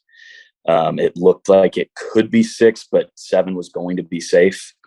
And so we kept to the game plan. I hit a great shot into 17. I had about 15 feet down the hill, just misread the putt. And 18 is whipping downwind. Pin is right on the front. It's like 5 paces on, and there's water all short. And I have 93 yards. I mean, I could walk you through this. 93 yards to the. And with the amount of wind that we're playing, I'm hitting this 85 yards and trying to spin the absolute shit out of it, because these greens are so rock hard. And the only way to get anything close is to, have complete control of landing this thing on the front fringe and getting that thing to check as quick as possible. And that still to this day, I think under pressure, I've never hit a better wedge shot. This thing like perfectly on the fringe, checked up the side of the hole and released to about 5 feet right behind it. I got the chills. And I mean, in the air, Sam goes, be fucking good. I love that. I love that. I love when they add a little to the be good. It's not just be good. It's like you better be fucking good. Be as Damn. good as you look. That's awesome. And that 5-footer, we had a guy in our group putt on a very similar line, and right at the hole, it took a little turn to the left. I said, perfect. This is a right-hander's dream. Right edge, hit a solid putt. It's going to go in the hole. And I don't know what happened. Maybe I did push it. Maybe it bobbled a little bit, but that thing started right on my line. And I thought I made it. And I looked up, and that thing never left that right edge and just lipped out high. And I mean, all the emotions went through me. And it's just, that's it. I'm done. The line moved to 7. There's not many people that are going to make some mistakes coming in. It's just, what am I going to do? So went to the car, kind of took a moment to myself, and I was like, what am I supposed to do for the next hour, trying to figure out, maybe 6 is enough. Maybe I'm going to go back to caddying. Maybe I have no job. Maybe we got to find something else. And I couldn't sit in my car anymore. So I grabbed some change of clothes, went to the showers, took a nice shower, just kind of relax. And when I went out to the patio to meet up with Sam again, he's like, dude, I really think we have a chance. I was like, there's just no way. Like we need 3 people to do something crazy. We need a 3-putt here. We need somebody else to make a mess, and when you're just rooting for everyone to fuck up. Just everyone just blow it. Like, come on. Which is so crazy. I mean, I'm not just root against all these other people. Obviously I should just play better, but it's just like, you ask for all these things to happen and they will never happen. And somehow it did happen. There was a 3-putt on the last hole by Marcos Montenegro. And then there was also another guy that made a couple bogeys coming in, but then, it moved the line. And I was like, there's no way. Like, we're in. We're going to Savannah, Georgia. We're in final stage. And then there was a group right behind him that my buddy Brady Calkins is playing in this group, and this guy stuffs it. And I'm like, he's at 6. He can move it to 7. And we're all celebrating. It's like, this is not good, but it's not fully updated. They only have it updated through 14 holes. So we don't know what he did from 15, 16, 17. We just know he's got about the same putt that I had on 18, and he cans it and throws this biggest fist pump. And I was like, I just went through all those happy emotions, and now I'm done. And Brady looks over at me. He goes, no, you're good. You're safe. I'm like,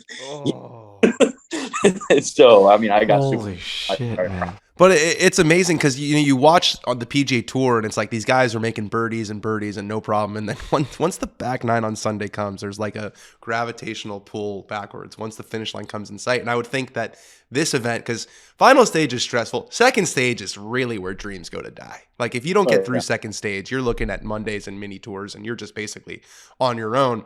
So it is kind of surprising that all this broke your way. But when you think about how much pressure there is, it kind of does make sense that these guys, once they start to get to the end, they get nervous. And I saw you in your last hole in final stage, you hit it in the bunker. That probably wasn't your first best place to hit it. Let's go through final stage. Let's keep this fucking story going. I also want to say, before we go to final stage, what you just described and everything that you went through is more interesting than 80% of the PGA Tour events. Like, the fact that we don't, like, the sport doesn't highlight that more, that it's live or die, that you're sitting in your car and then you're sitting in the shower and you're going through all these emotions. The fact that more people don't know about it, and that's what we're trying to do on this show here, but like, that's real shit. Yeah. Like, it's not the guys making a million birdies on Saturday and Sunday on the PGA Tour. It's guys who are fighting for their livelihood, where if I don't, make this putt, or if I don't do this or that, I don't know what I'm going to be doing for the next year. Like, that is so fucking interesting. Yeah.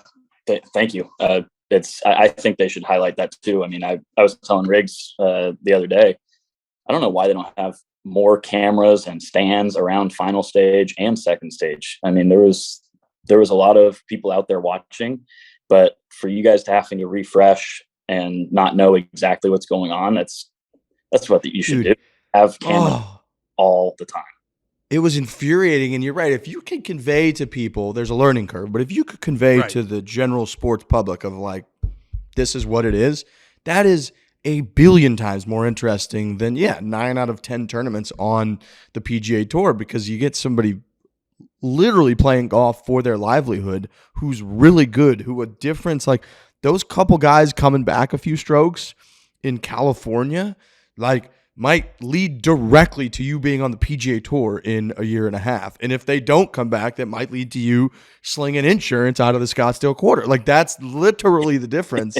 And if you could highlight that to people, which is something maybe we should start to do, but so you get through, very emotional. Korn Ferry Tour put out a clip, obviously, of you.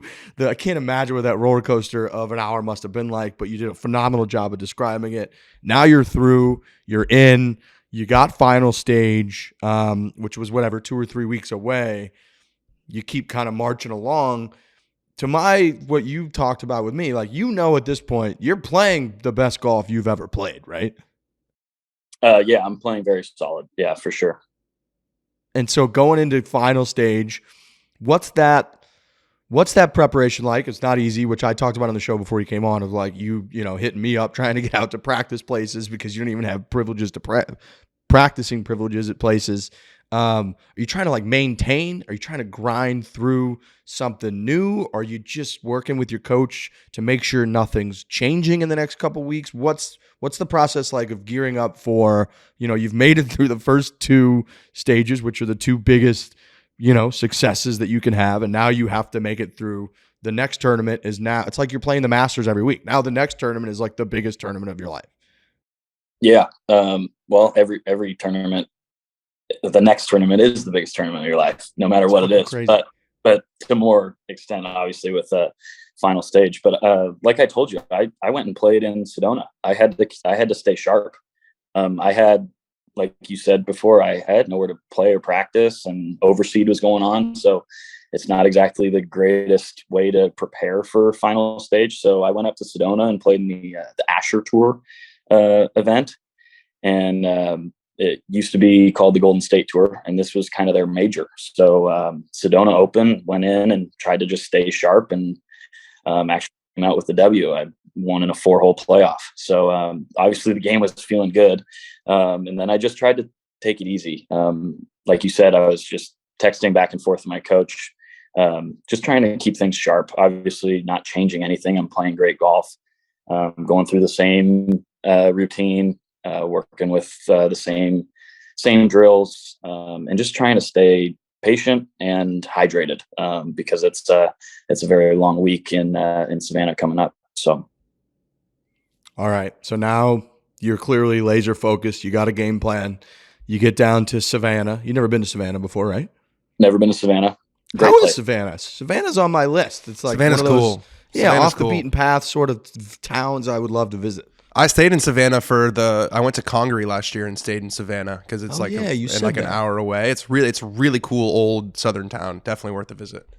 Yeah, I enjoyed my stay. The golf courses were hard, as they should be. It's final stage, but there was something about it that just didn't suit my eye. So it was hard for me to just, all right, this is where I need to be hitting it.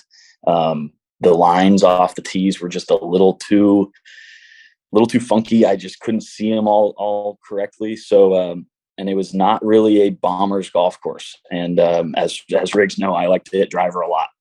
And this took driver out of my hand for the most part. This guy hits is he a bomber? Fucking mile, and he's a bomber. Even when the Korn Ferry Tour events you've been in, you're at or among the leaders in driving distance every time, right? Oh yeah, I like sending driver. Oh yeah, oh yeah. So yeah, that's not good that the course tries to take driver out of your hands. Yeah, and the ones that I did hit driver on, that you could, it was you better hit this thing perfect, otherwise you're re-teeing. So, and like I said, you had to shape it perfectly. I mean, there was no let up on any single hole out there. So, yeah, it was a grind, and to my eye, there was a lot of holes that just didn't fit. Fuck. So that's not good because you'd never been there before, and here's the biggest tournament of your life. Like we said, every week's the biggest tournament ever. You come out. It's a Friday, Saturday, Sunday, Monday, 4 rounds, guaranteed, no cut. 147 players, I believe. Top 40 and ties get the first 8 starts in the Korn Ferry Tour guaranteed full membership, playing or practicing privileges at TBC courses, the whole deal. You come out, I think he shot 76 in the first round. So going back to our guy being fucking up against it yet again, 76. I think you were tied for like fucking 40th when I looked, and I'm like, no, our guy is like playing so well. Come out, clearly up against it. What was your mindset, round one, Friday, final stage? To go back to first stage, I made 0 birdies in that first round. I couldn't believe that. Tough to play well. Yeah, round one, made 0 birdies. And I gave myself plenty of looks, and the ball was not going in the hole. So luckily, there's 2 different courses at final stage. And the other course, Marshwood, I had a better feeling about and birdied my first 2 holes to start the second round. And so I knew it was there. It's still there. It's the same person. Obviously, you just got to keep believing in yourself. And there's a reason why it's 4 rounds. I did grind back pretty good. I shot 700 in the next 2, and going into final round, I was T41. So I was just outside the number, going back to the golf course that I just shot. Of course you are. Of course you're right there. Yeah. I'm going back to the course where I just shot 5 over the first round. So it's like Sam and I are at the Airbnb. We were talking it through the night before. It was like, just stick to the same game plan. Just give yourself more opportunities for birdies. And just be patient, because the more patience you have, the more birdie chances you're going to have. You're just going to make easy pars, and it's just going to be the easiest round of golf. Just let it happen. And birdied the first hole out of the gates. And I was like, all right, we're good. Let's just keep it going. Was 2 under through 9, and we get to 10's tee, and we're kind of behind. Like, the rules official was like, hey, you guys got to catch up a little bit. And one of the guys in my group was taking his time, just not really moving. He had the tee box. So I was like, hey, you mind if I go? And that's a ballsy move. That's a ballsy ask. That's just the last time I will do that, because I stepped up on that tee, rushed everything, and hit this thing straight into the trees. Oh no. And dude, I didn't know any of this because we can't fucking watch it. All I saw was like driver into native area or something. And I'm like, what? Yeah, I didn't even hit driver. It was a 2-iron, and I just came out of the thing, and this thing was so far right in the trees, had 0 shot, had to punch out straight sideways, and didn't get it all the way back to the fairway. So I was still in the rough. The Bermuda stuff was like, is this going to jump? Is this going to kind of tumble out? This pin's down in a little bowl, so I got all this different room, but it has to carry this number. And so, like, it has to carry 125. It runs down to 136. You've got 40 behind, or like 140 to the back. I'm like, I'm just going to hit a 50 degree. It should be perfect. And I hit this thing, be good. And it wasn't. It needed another yard to go down to the bottom of this tier. And I just made double. I tried to eliminate the double, and there was just no, I needed to make a 12-footer for bogey, and didn't make it. So now we're back to square one. We got 8 holes left, and I definitely started pressing a little bit. I hit a great drive on 11, par 5, big sweeping dogleg left on the second shot. And there's water all down the right side up by the green, trees overhanging the left, plus out of bounds left. And I tried to rope this 6-iron up around the tree to get to the back pin, and it just carried the bunker up by the green, ran across the green, went into the water. So now I'm dropping. Oh shit. All right. We got to get this up and down just to save par. As I'm dropping, it hits the collar of the fringe and goes back up against the rough. So I like blade a wedge from the rough. It runs out too far, and I canvas 15-footer for par. Huge. Absolutely massive. Like, that might have been the biggest putt ever. Right. Because you go 6-6 like that, is just no chance. Once during that drop, I think if I'm in your shoes, I'm crying. I have tears in my eyes. I'm just like, I am in a bad spot here. Just so roll over into that pond and just tie a center block to your fucking foot. See you later. Kudos to you for keeping it together. Let the Gators eat me by that point. Yeah, it's over, man. Wow. Yeah.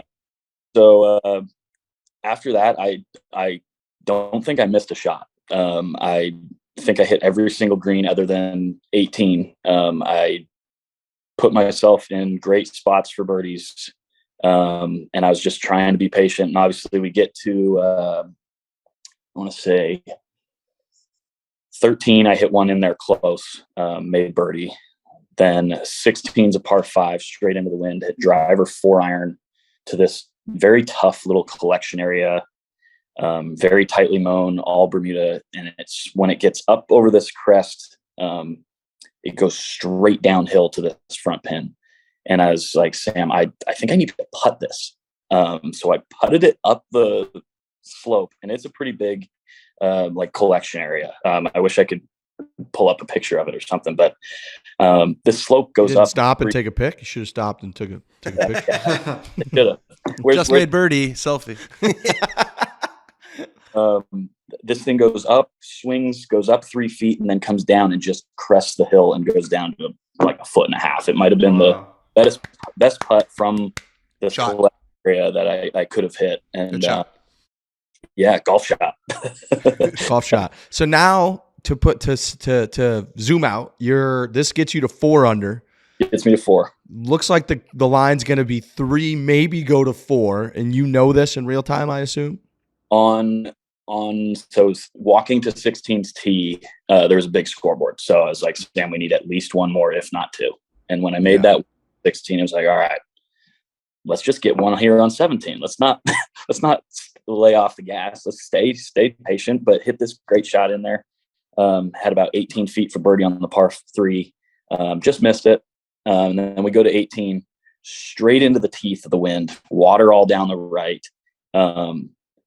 In the practice rounds, we were hitting driver or 3-wood. They moved the tees up. I was like, I don't feel comfortable hitting driver or 3-wood. It gets narrow up there. I'm just going to hit 2-iron and lay back. Whatever I have in, it doesn't matter. We have all this room up there on the green. Let's just put ourselves in the fairway. And I blitzed a 2-iron down there. It was awesome. I had 172 to a back right or middle right. Was that your first time using the 2-iron since you had put it in the trees? Yes. Holy shit. Jesus. So no thoughts creeped in there with all the water. Last time you pushed it right.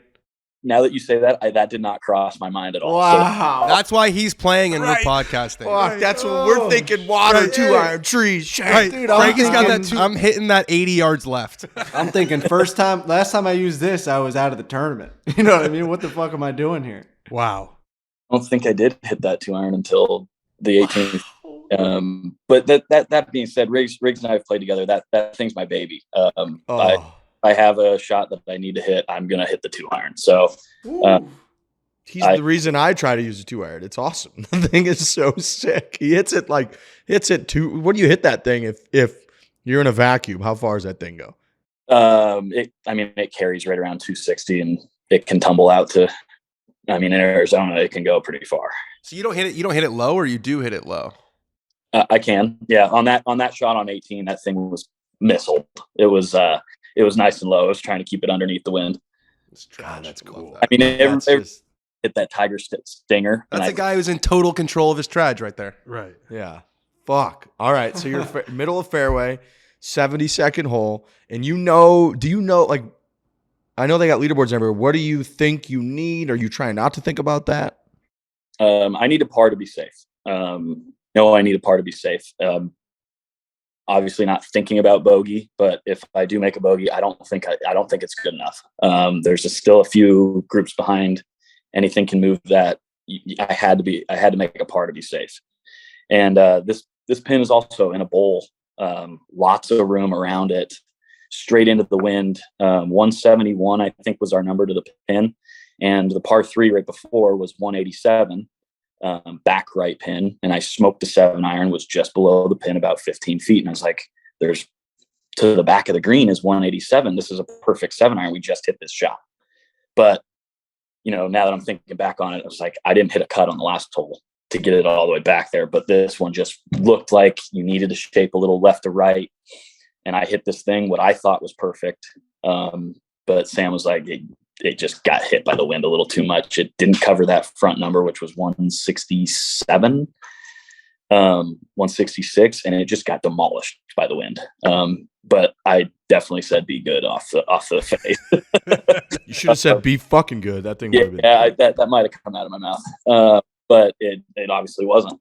It just hit the lip of the bunker, came down, and the video. Did you see that it came down, or was there any thought that it might have stayed in the lip? At first, I did think it plugged, and that would have been awful. But I got up there and it did out of it plugged. So that I had a great lie, little upslope. But what the video doesn't show you guys is just in front of my ball. Like if I wanted to hit this just straight sideways, this slope that leads to this pin is 4 feet tall. I mean, this is straight on a down slope. If this doesn't come out and carry this down slope, it could hit the slope and go tumbling into the water. It was a very severe. So it was not a simple bunker shot. It was a touchy one. You had to land it past the slope with a little bit of spin. And Riggs texted me, he's like, "You just chunk and run that thing out there." I was like, "No, that was kind of soft." Because it looked like that. Because it's like it looked like a simple shot rolled out. Yeah. Yeah. Well, it checked the first. I mean, you guys can't really see it from the video, but it grabbed a little and then just slowly tumbled out. I mean, by far the best bunker shot I hit all week. It was awesome. I had to fly it 6 yards, but it had to be clipped perfect. So to execute that and leave myself with a 2-footer for par was awesome. Oh, dude. Unbelievable story. Was a 2-footer, no doubt. 2-footer was right in the middle. When it went in, it was in the middle. Yeah. There was no doubts when I'm standing behind it. It was like, you never should think about this, but there's so many things that go through your mind. And I definitely was like, well, you've never missed one of these before. Oh, what? Like, all right, back to the process. Back into the moment here. This is your spot. Roll it over the spot. Boom, right in the center. Let's move on. So yeah, it's like you could easily be thinking like if I miss this, I'm the guy that missed the 2-footer to end my golf career. Yeah, great bunker shot. Nice. You don't want to be. So God. Just so happy that after I made contact, I look up and it was in the center. So that was huge. Jesus.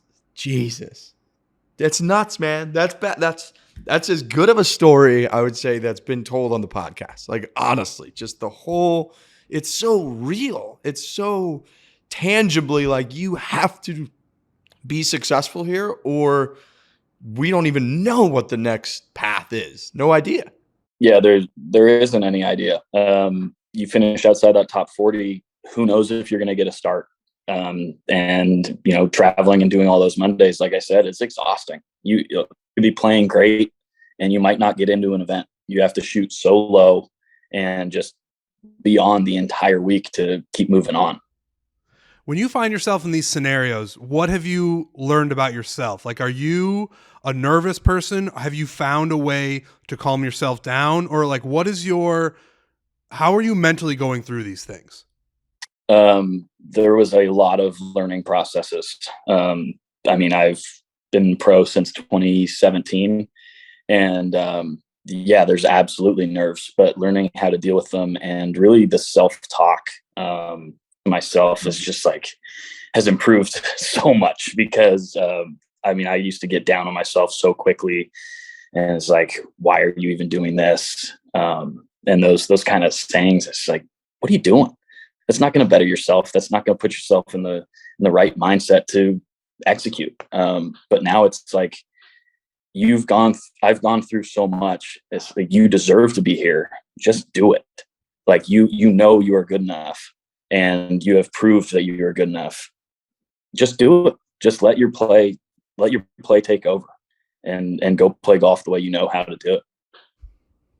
Wow. That's really good for you, man. Good for you. Yeah, like, congratulations. I hope you can take a week. I know you.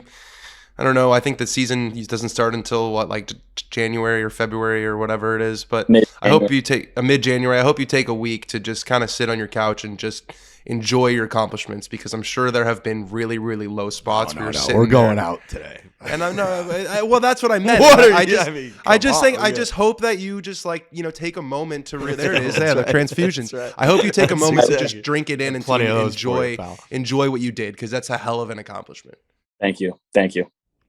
Wow. So, Monday night, what was the scene Monday night? Did you guys chill? I mean, is there like a band of brothers of everyone that was like 11th through 40th that is partying, or you kind of just huddle up with your crew? What was Monday night like? So we were staying in an Airbnb with our good friends Brady Calkins and Doug Canonas, me, Sam Frank, and I've known Brady since I turned pro. Met him down in the desert. He actually got me the job caddying at the Vintage Club when I first got out of college. And we're both from Washington. So we've known each other for a long time, and be able to celebrate with him and our good friends, obviously our caddies. And we had some other friends that we met through the Dakotas Tour, Joe Weiler and his caddy, Matty J, who works up at Whisper Rock. We all hung out at the Airbnb for a little bit, had some beverages, and then we went out to this little hole in the wall bar, the Wormhole. That had live music, dartboard, pool. I mean, it was great. So we hung out there and had a great time, and then got our flight the next day. There's definitely some folks out there that are like, the Wormhole in Savannah? I've been there before.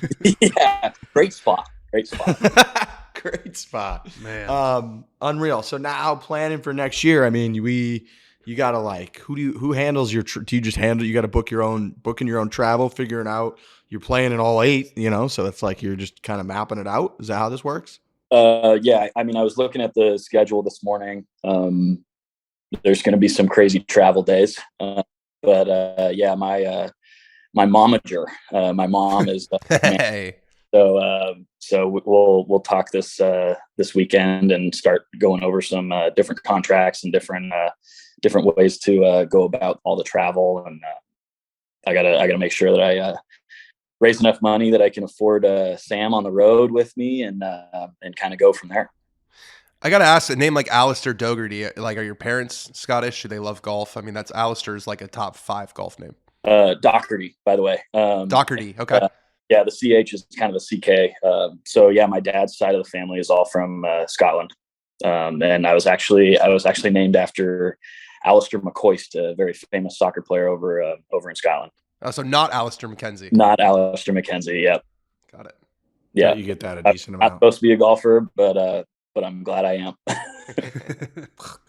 Unreal. I love the story. I love it. We got our guy. We got our whole audience, crowd, listeners, fans. You got your guy, Alistair Docherty. You saw the whole journey, you've been 2017, you turned pro.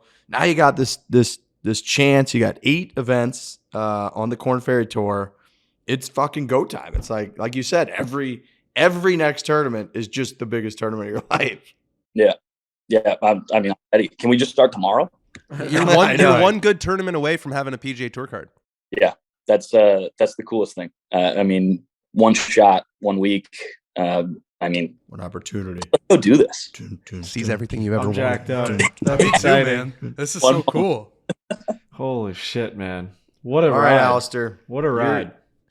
Great work. Like Dan said, just soak it up for a little bit. You deserve it. Like we talk about with our sports teams. It's like, if you only celebrate when they win the championship, you miss the whole ride. You got to be able to take a little bit of time and be like, you know what? I fucking did it. This is an accomplishment. Yeah, you got some big stuff coming up, but we're going to celebrate tonight. So I'll see you around town in Scottsdale. Yeah, awesome work. You're the man. Thanks, Riggs. Thanks, guys. Congrats, man. Congrats, man. I'll see you guys in a couple weeks, right? You guys will all be here? Yeah. Yep. Perfect. Yeah, we'll all get out. All right, you look good with that logo, man. Yeah, you Guys. Any of the other players ask about the Barstool stuff? Yeah, quite a bit. And hey, when can I get some of my stuff? I'm like, I'm taking care of myself first, but kick rocks. Yeah, sure. They all want to rep it, so it's pretty fun to be the first guy. Hell yeah, it is dude. funny to think about you just rolling on the practice green or the range, and you just got Barstool gear on. People are like, the fuck?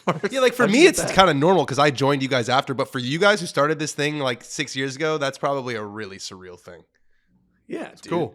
There was nothing like updating that leaderboard. Like, that's our guy. He's out there playing and fucking, and you got these volunteers are trying to, plug it in. You don't know if they put the information in correctly. Like, I waited for 15 minutes for them to update from, like, all it said was on 18, shot from greenside bunker. And that's it. And I'm like, well, is it in the water? Is it in the hole? Like, is it? I was just waiting for like them to double update. That's like shot 5, shot 6, and I was gonna be like, oh no, and like that's all we got. So there's nothing like sweating it out when it's your guy. So yeah, it's very cool. Again, congrats, you're the man. I love the story, and yeah, I mean we're following along. You're our man. So this is the beginning, not the end, which is great. Just the beginning. Fuck awesome. Yeah. All right, Alister. Amazing. Thanks, brother. Stay well, dude. Appreciate you. Thanks, man. Guys. Talk soon.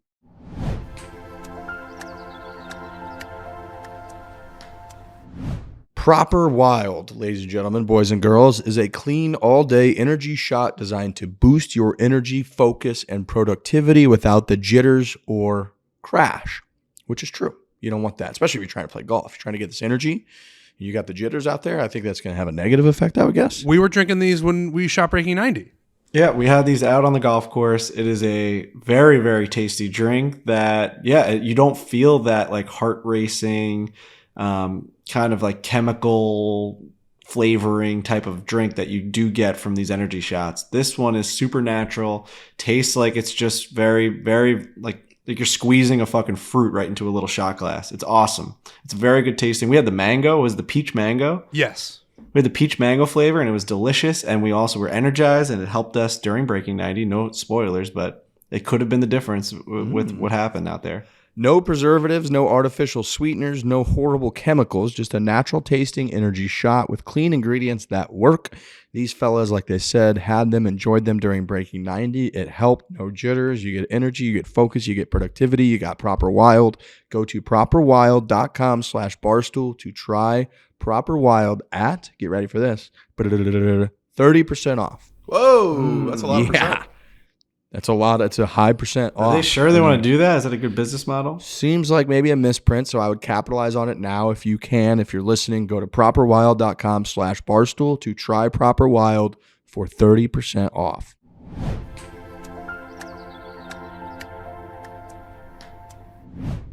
What a grind, man. How about that is what it takes to make it, But that's just the Korn Ferry Tour.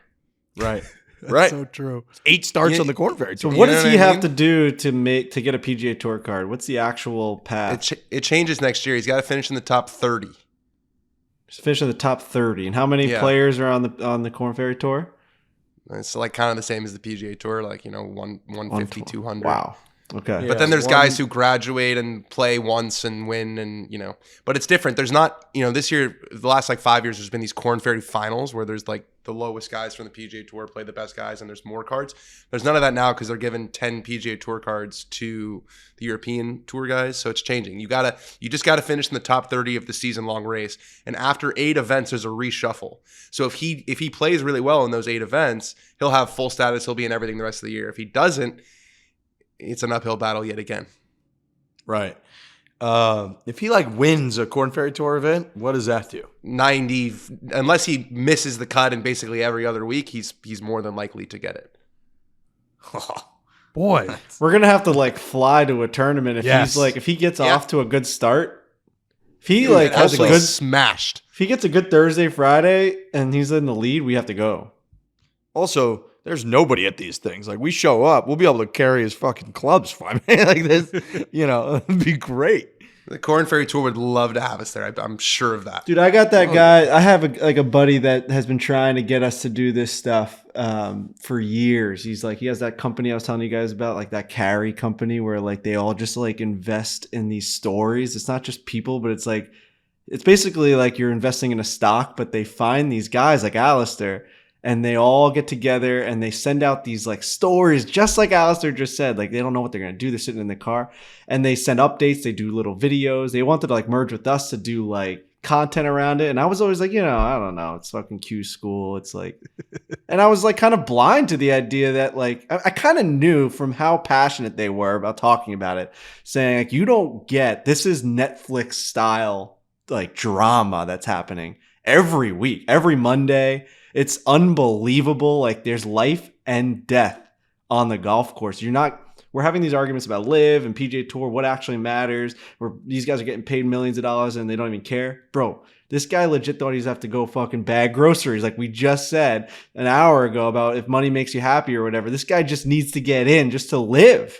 Just to live, he needs to make a putt. Right. And Rick said it while we were talking to him. There is a learning curve to understand the stakes. Man. We get it now. And it's probably up to us to think of a more digestible way, and it probably is going to one of these events, following Alister, and documenting his emotional roller coaster through the whole thing to get people to understand what it is. Because once you get enough people to understand the stakes, then all of the stories become what people want to see. It's really interesting. We should do like a week in the life or something, or like I'll just go down there and spend a week and write about it or something, because it's true. Like there's so much more. It's so much more human and relatable.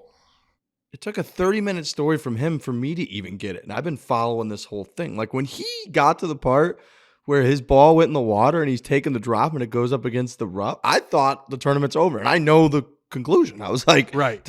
What? I was like, after all that we went through, we're our drop fucking hit a blade of grass and went up against a rough, and now we're going to make double again and we're out of the tournament, or what, and like, that's fucking crazy. So yeah, I agree. Like I never even really understood the scope of it. And we've been doing a golf podcast for 6.5 years. Yeah. And I mean, I'm sure there's been like people that have done stories on this. Doesn't like the Golf Channel have something about like the Monday qualifiers? There's the Monday Q info guy who's made a career out of it. He's with the fire pit. This is like what he does. And then there's a show. I think there's like a Korn Ferry show. Korn Ferry show. So Golf Channel. Obviously we wouldn't be the first people to ever do this, but I just think with our audience and like the type of audience that we have, Alister's the perfect example of like why this could work. Obviously he's already made it through this insane like drama filled time, and he just has like a couple more events to really get on tour. He's always going to be our guy, but this definitely opens the door to like who's the next person that for us to be able to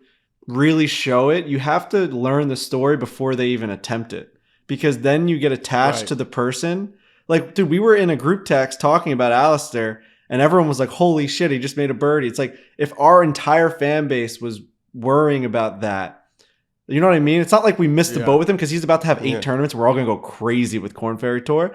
But like, we have to somehow show, we have to like, almost like Rough and Rowdy, where they go and they pick 5 stories and 5 guys, and we don't have to do a fucking documentary series, but even if we just talk about them, we write about them, we talk about them on the podcast, we have them on the podcast. It doesn't have to be this huge production, but like let people know who are we rooting for into this fucking tournament, into final stages, and those same stories. What did they go through? Whose mom had to buy them in, and who's like, you know what I mean? That's crazy stories. Yeah. There's this guy, Mark Baldwin, who does he actually wrote the Will Wilcox story. If you guys read that, about Will Wilcox was talking about his drug addiction and all that stuff. He's been kind of oscillating between Korn Ferry Tour and Mondays, and him and the Fire Pit Collective have done like a lot of stuff on this, but his is a little bit different because he's got kids, which is a whole other aspect, because then you've got that like nagging guilt of, and Mark, I don't know how old's Alister, like 27, maybe 20, yeah, 27, 28, somewhere around this guy's 37. And he's been doing it for 15 years, and it's like his kids are eating ramen still. And so it's like, then you have the guilt of like, should I just get a job so my family isn't so worried about this? And I'm some selfish asshole out there just playing golf. Like, exactly. I will say a bit of a roadblock appears to be getting actual updates from the tournament. Like when you're having people follow along, you need real time, real accurate updates. And like Riggs was saying, he's hitting it out. Alister's hitting it out of the bunker.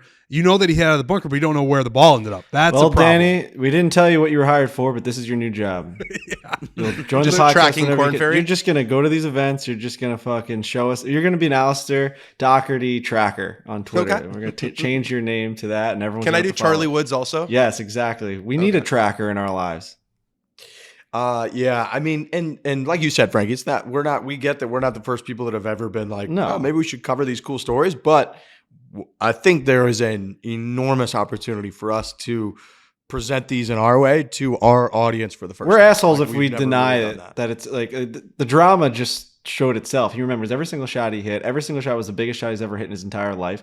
And it's an amazing story. And there's going to be amazing stories like that every week, every single year. It's amazing how often this happens. And we just happen to have a perfect guy. Shout out to Riggs for finding this guy. And he's wearing our logos. He's got the transfusion hat. He's all completely barstooled out. I feel like we kind of jumped right into it. Obviously, you said it off the top, but like this guy is legit a barstool athlete. Like he's the first athlete to wear all barstool gear while playing a professional event. Is that true? Like ever? Yeah. In all sports? In all sports, the whole company has been around for 20 years. This is the first time that someone's ever worn barstool gear during a professional event. It's insane. Yeah, that I know of. And we are. I mean, NASCAR did it. NASCAR did it, right? So, I mean, like they had the one bike car. They have all the barstool stuff. But I'm trying to think of like, I mean, obviously never in NFL, NBA, NHL. There's no way. Right. You needed a sport like a NASCAR or Lacrosse. golf. Lacrosse has definitely done it. Lacrosse has done it. Yeah, but it's certainly one of the few. It's crazy. It's like, it's monumental is what it is. It's fucking nuts. And the guy fucking did it. Like we've had him on, you've had him in Barstool stuff since he started this thing. So it's like, yeah, last summer we got him because he had a Nike contract, and those are pretty minimal. I think they just send you like 10 fucking shirts for the year and a couple pair of pants, and that's like your deal. And then maybe they have some little bonus potential in there if you win a tournament or something. But his deal was essentially expiring, and he was like, I love Barstool gear. Like, is there any way we could do something? And I was like, yeah, let me get you gear for now and we'll figure it out. So we're finalizing those details now. We're going to pay him. We're going to have incentives in there. We're going to get him pretty much unlimited merchandise, but he's wearing our stuff. So it's not just that he's got the logo on a hat. It's like he's wearing what we sell in the store. That's literally, he goes through the store, and I tell him every couple weeks or before a tournament or whatever, and we're going to be better about it going forward because you realize how important it is for him. But it's like, I send him the link, and I'm like, what do you like? And I'll send it to you. And he's like, I like these Unreal ones. I like this Peter Millar hoodie in a large. I like these transfusion hats. I love the rope hats. I'm like, great. So literally the shit that we sell on our website, he's wearing, trying to make it in professional golf, trying to be number one in the world, which I fucking love when he says that kind of shit. He's not like, I'm trying to finish T39 in the final stage. He's like, no, I want to be number one in the world, which makes sense. Like if you're going to make it and try to play professional golf, you have to believe that you can be the best at it. So the way this guy hits the golf ball, dude, after I went up to Greyhawk on Tuesday, and a bunch of the guys, the cart guys up there, some of them play and try to play. And they came up to me and were like, how about Alister yesterday in the clutch? And I was like, I know. And they're like, he is just so pure. Like he hits the ball. It's just known. People whisper around town, like nobody hits the ball like Alister hits the golf ball. He hits it a fucking mile. His swing is so perfect. And so, yeah, I mean, it's just great. It's awesome. It's really, really cool.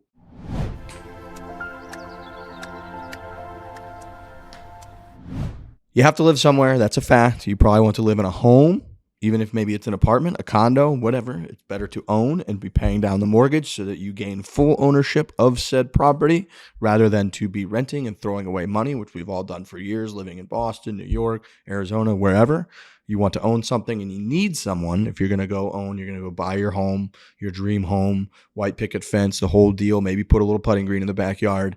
CrossCountry Mortgage. They're going to listen. They're going to understand. They're going to communicate through the entire loan process. Never did we wake up thinking that we would day in and day out genuinely have a favorite mortgage company, and I do. It's CrossCountry Mortgage. Yep, and then they don't just help you through the buying process. They help you after you're a customer. The Home Bot is an amazing piece of technology. You get it emailed to you once a month. And you just finally know everything financially about your town, your street, your house, the equity, the value, the rates right now, how much you would make if you bought right now, how much you would make if you sold right now, how much you would make if you held on for another 10 years. It is an amazing tool that you need. You can't just sit around and just be like, yep, this is just my house now. You have to always be knowledgeable, and CrossCountry Mortgage knows that. The best part of the whole process is you actually video chat and talk to a real person. That's by far the best thing. Chris Devon was my guy. Called him at 11 o'clock at night on a Tuesday. I'm like, dude, I'm freaking out. It's a lot of money. What's the rate? He's like, dude, I got you. I'm going to go to my kitchen and I'm going to talk to you about this for the next hour. And we talked about it. It's fucking awesome. And to further Frankie's point, access your equity through CrossCountry Mortgage to use for larger expenses, whether you're going to debt consolidation, whether you're going to do some home renovations, which everybody loves to do. It's fun. It's enjoyable. No matter what, you get excited about it. You're improving things. The world is your oyster. You can be creative. They're going to help you with all of that stuff. So see if you qualify today. Visit ccm.com/barstool now. Again, that is ccm.com/Barstool. CrossCountry Mortgage LLC, NMLS 3029, all loans subject to underwriting approval. www.nmlsconsumeraccess.org. That's ccm.com/Barstool. Go visit them now.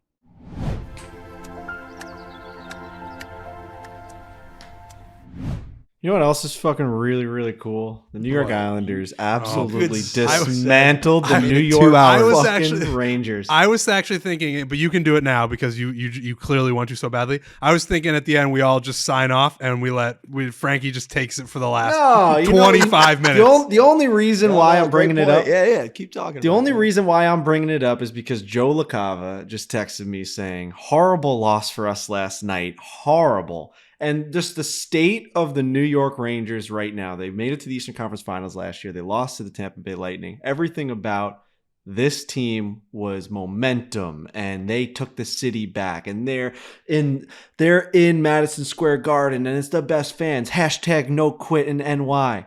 And they're like, we got the best team. We've got Igor Shesterkin. Let me read off a couple of stats for you guys about Igor Shesterkin. Igor Shesterkin in his career against the New York Islanders, ready for it? 1-7-1. This guy won the Vezina last year. He's the king. He's the prince that was promised. The heir to the throne after Henrik Lundqvist. He's 1-7-1. Let me read off another stat for you. Another telling stat for the New York Islanders is dating back to 2014. I wasn't even working at Barstool at this point. This is 2014. You fucking kidding me? The New York Islanders are 15-4 at MSG. You want to talk about little brother, big brother? Everybody talks about the Islanders being this pathetic organization. They couldn't even keep their own arena. I get it. We're not talking about that right now. We're talking about the fact that the Rangers and their fans put themselves on this pedestal of this original six team. They're the number one grossing revenue team. They have the most jerseys sold throughout the fucking... I get it. They have Statue of Liberty on their logo. They're America's team. They try and be that. They fucking never deliver. This fucking team doesn't deserve the treatment of the New England Patriots or like the 90s Cowboys or the New York Yankees of the early 2000s. They don't do it. You guys get that? I understand my team's pathetic. I know that we haven't won since 1983. I get that. But we also we are the underdogs. We are the guys in the mud. We know our team stinks all the time. We know that the Coliseum sucked, but we loved it. You guys don't. The Rangers don't think that. They think they are holier than thou. And that's what makes me mad. They don't deserve that.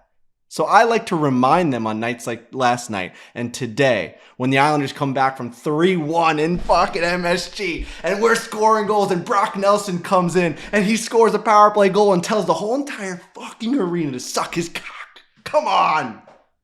He didn't. Did you fear for your safety? Did you fear for your safety at any point at MSG? No, I didn't fear for my safety because the whole place is filled with guys talking about stocks. I had a billionaire in front of me. Dude, I had a billionaire in front of me who owns his own ETF. He's worth $2 billion. I was smacking him in the head. He's an Islander fan. He had an Islander jersey on. Oh. Yeah. Brock Nelson scored the goal. I shook his neck. He's like, whoa! So some guy texts me from who's in the arena, and he goes, dude, the guy that you just grabbed is worth like $2.1 billion. And I was like, the happiest person in the world. Dude, he was not happier than 71,000. Let me tell you, this guy was happy, man. He looked good. His kids looked good. Like everything about his family was just they looked nourished. They were healthy. They were smiling. Like they were smiling. The Islanders won. He had an AirPod in his ear the whole game too. So he was just obviously stressed. He's running an ETF. Whatever. All I need to say is as soon as they get in the car, his kids are just clawing each other's eyes out. They're fighting for the throne. Succession. It was a good night to be an Islander fan. And you know, they're back. They got fucked last year. I tried telling you guys this. Everyone's like, the Islanders are back. They're going to be regulated back to where they used to be in the early 2000s. We got fucked last year. They played 15 games with their entire roster out. Like, obviously, you're going to go on a 10-game losing streak. So I have been watching back. these games, and I watched a game last night, and the Islanders are great, but I get super juiced up when Brock Nelson scores goals. How cool is that? When he scored the game-tying goal, I was like, I'm a Brock Nelson fan more than I am an Islanders fan. He's fucking awesome, man. And the best is like he knows, like Hannah's a Rangers fan, which is insane that I live with a Rangers fan, but he knows when she's in the building. After the game, he texts me. He goes, "Where are you guys?" And he comes out after the locker room in his maroon suit. The guy looks like $1 million, and he comes out of the locker room. And he looks at us. And he just goes, "Our house." Like he's like, this is it. Because he knows, like Igor's won 7-1, and yeah, they might lose the next one or whatever. But we're proving that the New York Islanders can do it, and the Rangers can't. That's what's happening this year right now. It's not a cold take. You can screenshot this and record it and send it back to me at the end of the season. Right now, the Islanders are doing it. It is undoubtedly cool to have a guy on the team who seemingly cares about it as much as somebody like Frankie does. Dude, he's a fan. Because normally you know these guys, you're rooting for laundry. What Seinfeld always talks about, where these guys are making so much money, they don't care where they're playing, they don't care who they're playing. It's just like, you know, another game. They want to win, but they don't necessarily care about the rivalry and all that. It's cool to have a guy like Brock who clearly gives a fuck. He is a fan, like in his heart. Like he looks at the stats and he looks at the standings, and they all do, dude. Matt Barzell is the biggest fan of the New York Islanders I've ever seen in my entire life. He's like sending me the jersey concepts, and he's like, "Can you believe we're gonna wear the fisherman again?" Like he's like so fucking jacked up. I'm like, bro, you're the guy. Like you're the one that has. Like, you just have to just play and you get paid. They're like, no. Like I'll see them after. Like they'll come to Borelli's and they'll be like, "How about them Islanders?" Like as if like it's Joe Schmo coming in from fucking East Meadows saying like, "Can you believe that game last night?" Like they're so happy about each other. I love it. They're a community, this team. I fucking love them. Look, I like to bust your balls as much as possible, and I am jealous because my team sucks right now. Blues have lost like 9,000 games in a row, including to the New York Islanders.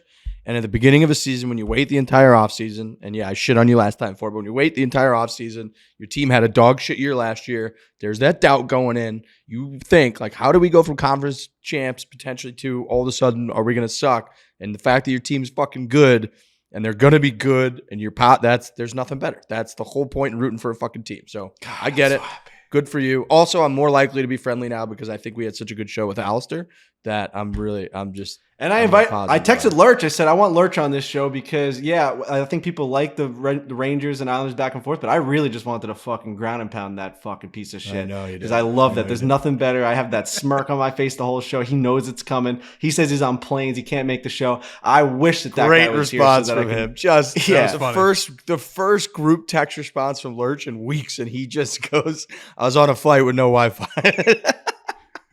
Didn't see it. Didn't know what happened. Didn't see it. Just didn't see it. I don't know. I got one thing to drop to our listeners. Okay. One of them saved my golf game. Whoa. Really? Yeah. So I was driving it. Tweet about this. I was driving it horrendously for the past like 2 weeks, just hitting this block, like block. And I posted a video because I played Hudson National last week. Beautiful day. And I missed the first 13 fairways. And so the guy I was playing with was videoing to see if I was going to miss all of them. I actually hit the last fairway, which if you played Hudson, not to brag, I mean, that's a pretty good fairway to hit. And someone commented like a swing tip. And I was like, you know what? That actually sounds kind of right. Like, I think this guy might be onto something. I played yesterday working on the tip that he suggested, and I striped it. And so now I don't know whether to be happy that my golf game is a lot better now or upset because now I'm going to be looking through all the comments and being like, oh my God, that's nasty. Is that Sean Foley in the comments? Right. That's a tough spot to be in because you're going to get so many more tips now that you talk about it. That's what I'm saying. And if anybody has tips on my golf game, feel free to send them to Dan because you don't get enough. Not enough people talk about Trent Ryan's golf game on the internet. Have you broken 90, Trent? We can't talk about it yet. I meant a parody of like that's all I know. I felt it. You know? I get that. Yeah, I get that a lot. I'm sitting here. I don't want to edit this video. I told you guys last episode that I was going to take all the work off these guys' plate, that Alex and Ryan and Kyle and Brendan and Jake, they have so many videos to come out with. We've talked about it. They got Scotland. They've got fucking Myrtle Beach. They've got Big Cedar Lodge. They've got all these videos that have to come out by like December. They have so many videos having to come out by like December 24th or something like that. It's got to be like Christmas Eve. those videos have to come out. At least like one of the last one has to come out, right? That's a lot of editing. We were talking about it last night. It's fucking insane. So I'm like, bro, Breaking 90 can't stop. So I'll edit it. I'm going to learn. I'm going to fucking do it. I used to do it for I got Dave. something to put across. I got something to put on your desk right now, Frankie. Have you guys heard our new intro yet? What? Yeah, dude. I worked intro? with Alex, and we lost our intro to the pod. And so people know there was a big crackdown on basically musical internet ambulance chasers that made us just delete our intro because there was the music behind it and whatever. And rather than get sued a billion times and deal with that, we just deleted the intro. So we don't have like an intro for the show. For months, we haven't had it. For like most of the year, we haven't had it. So Alex Bush has been working with me to create a new intro and a couple different iterations, and I think this one's really good. So I'm going to try to play this on my phone. Well, you play it, and then Alex will play it. Okay. Alex will plug it in, and then we won't use the intro for today, but now we're introducing the intro. It'll be on the next show. If we like it. If we like it. This is a live if we like it. Okay, you guys ready? Yeah. I think so. Oh, Rick! What's up, my brother? I got a buddy who struggles with that shot a lot. His name's Frankie Borelli. So the guys actually gave him a nickname of Butter Knives because he always knifes it across the green. Nice to be here, boys. Congratulations on all that you're doing, as mediocre as it is. Broke 100. Yeah, now you got to break 90. We appreciate what you guys do for golf. It's been really cool. Thank you. You're making it cool. We appreciate it. After watching you this year, I'm very much thinking about getting spinal fusion surgery. Skip that. I was like, hey, Phil, you owe me fucking $29.99. And he grabs 100. He's like, yeah, I won 90,000 of these yesterday. Oh, my God. He goes, take 100 and go fuck yourself. What? What are you guys pitching with? This ain't a hobby. What do you think? I like it. I think it's pretty good. I think it's pretty damn Okay. good. Okay. I like It's it. a little long. It is long. It's for sure long. I mean, it's all the big plugs from all the big guys that we've had on the show. It's funny to listen back to all just the interactions that we've had, like Phil Mickelson. I forgot about the Phil one. Phil Mickelson on the tee box at Liberty National saying thank you for all you guys do is one of the craziest things that's ever happened. The way that Nuts. Trevor Immelman says Frankie Borelli is Oh my pretty God, he's amazing. the best. It's all time. Frankie Borelli. That was Bush's biggest Buddy's concern is calling he Button thought it and- was a little long too. So maybe we'll shorten it up a little bit. But yeah, I think it's pretty fucking good. I like it. I do like it. As long as it doesn't have the Bryson clip in there and then us laughing like it used to be. That was always so fucking triggering of us where he's like, "So Frankie Butter Knives," we're like, "Bruh!" Yeah, no. What about yeah. the logo? What about are we keeping Bryson? No, but we have there's like a period of merchandise that we've already commissioned that has that logo. So we have to wait until we sell through that or that all comes in before we can change the logo. Mm-hmm. Which it's been like a year of that, so we might be there yet. We probably should figure that out. We have to figure that out. We got to get that guy. I don't know outta what here. the logo would be. But also you know? at this point, any merch that we do put out with it on is like must have because it will be the last iteration of that logo. So it's like a one of being one. decommissioned. Yeah. I think we talked about replacing it with that Kisner swing. The Kisner swing. Yeah. Oh, the That's one where probably he a good like one. flips his like with the Yeah, a foot little leg coming kick through. when he won at the that's Wyndham cool. last year. That's cool. In Greensboro, one of my favorite tournaments. At the end of the day, I'm just not going to edit this Breaking 90. You know what I mean? Like, I'm looking at it right now, and I said that I would do it, and everyone's like, oh, that's cute. I went to the office last night, and fucking Brendan and Alex left me this fucking hard drive that said, here you go, Frank. Good luck. They wrote it on a sticky note.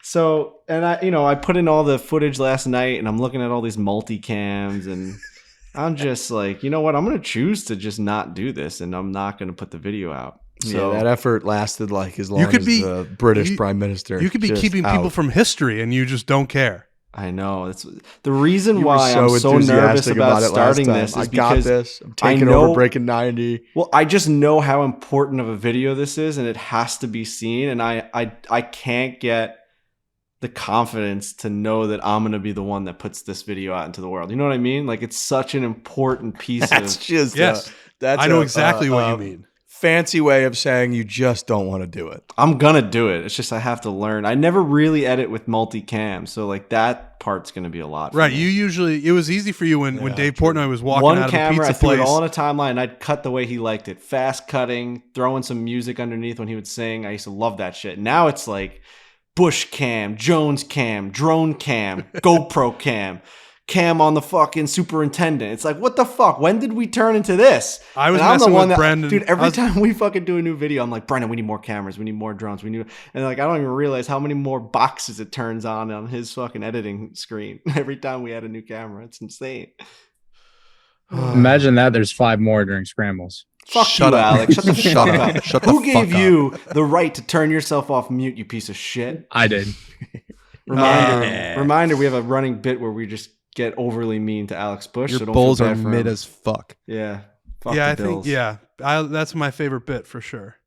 You guys did a good job at filming this. I don't even need to color correct it. You guys did a great job.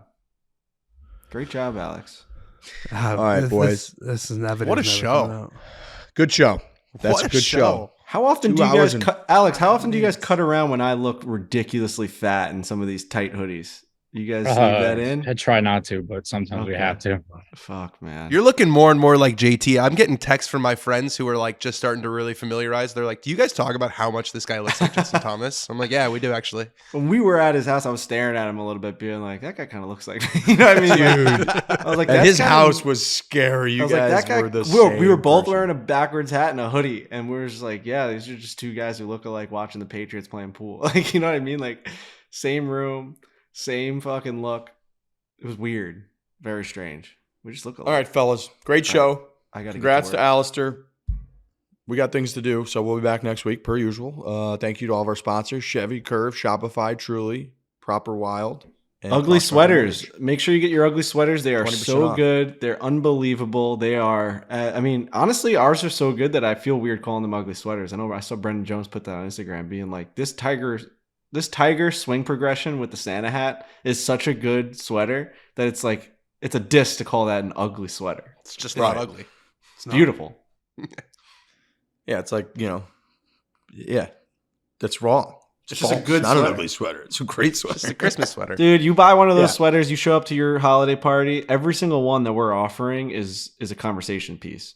It's Santa reading a green. It's Santa riding in a golf cart with his elf with a big bag of presents on the back of the golf cart. It's Tiger and Santa reading a putt. And then it's Tiger. It's a Tiger. You're the Tiger. That shout out to the Chinese New Year. It is a Tiger swinging a swing progression that looks like the greatest golfer of all time, wearing a Santa hat. And the Santa hat's moving the way that it would if you're swinging a golf club. It's amazing. It's amazing. So go check them out. Store.barstoolsports.com, 20% off. We got the Dumbarney Links video on our YouTube page tonight, Scotland, Wow. the whole deal. So make sure you watch that. And yeah, we'll be back on Tuesday. Have a great weekend. Hit it hard. Hit it hard. Hit it hard.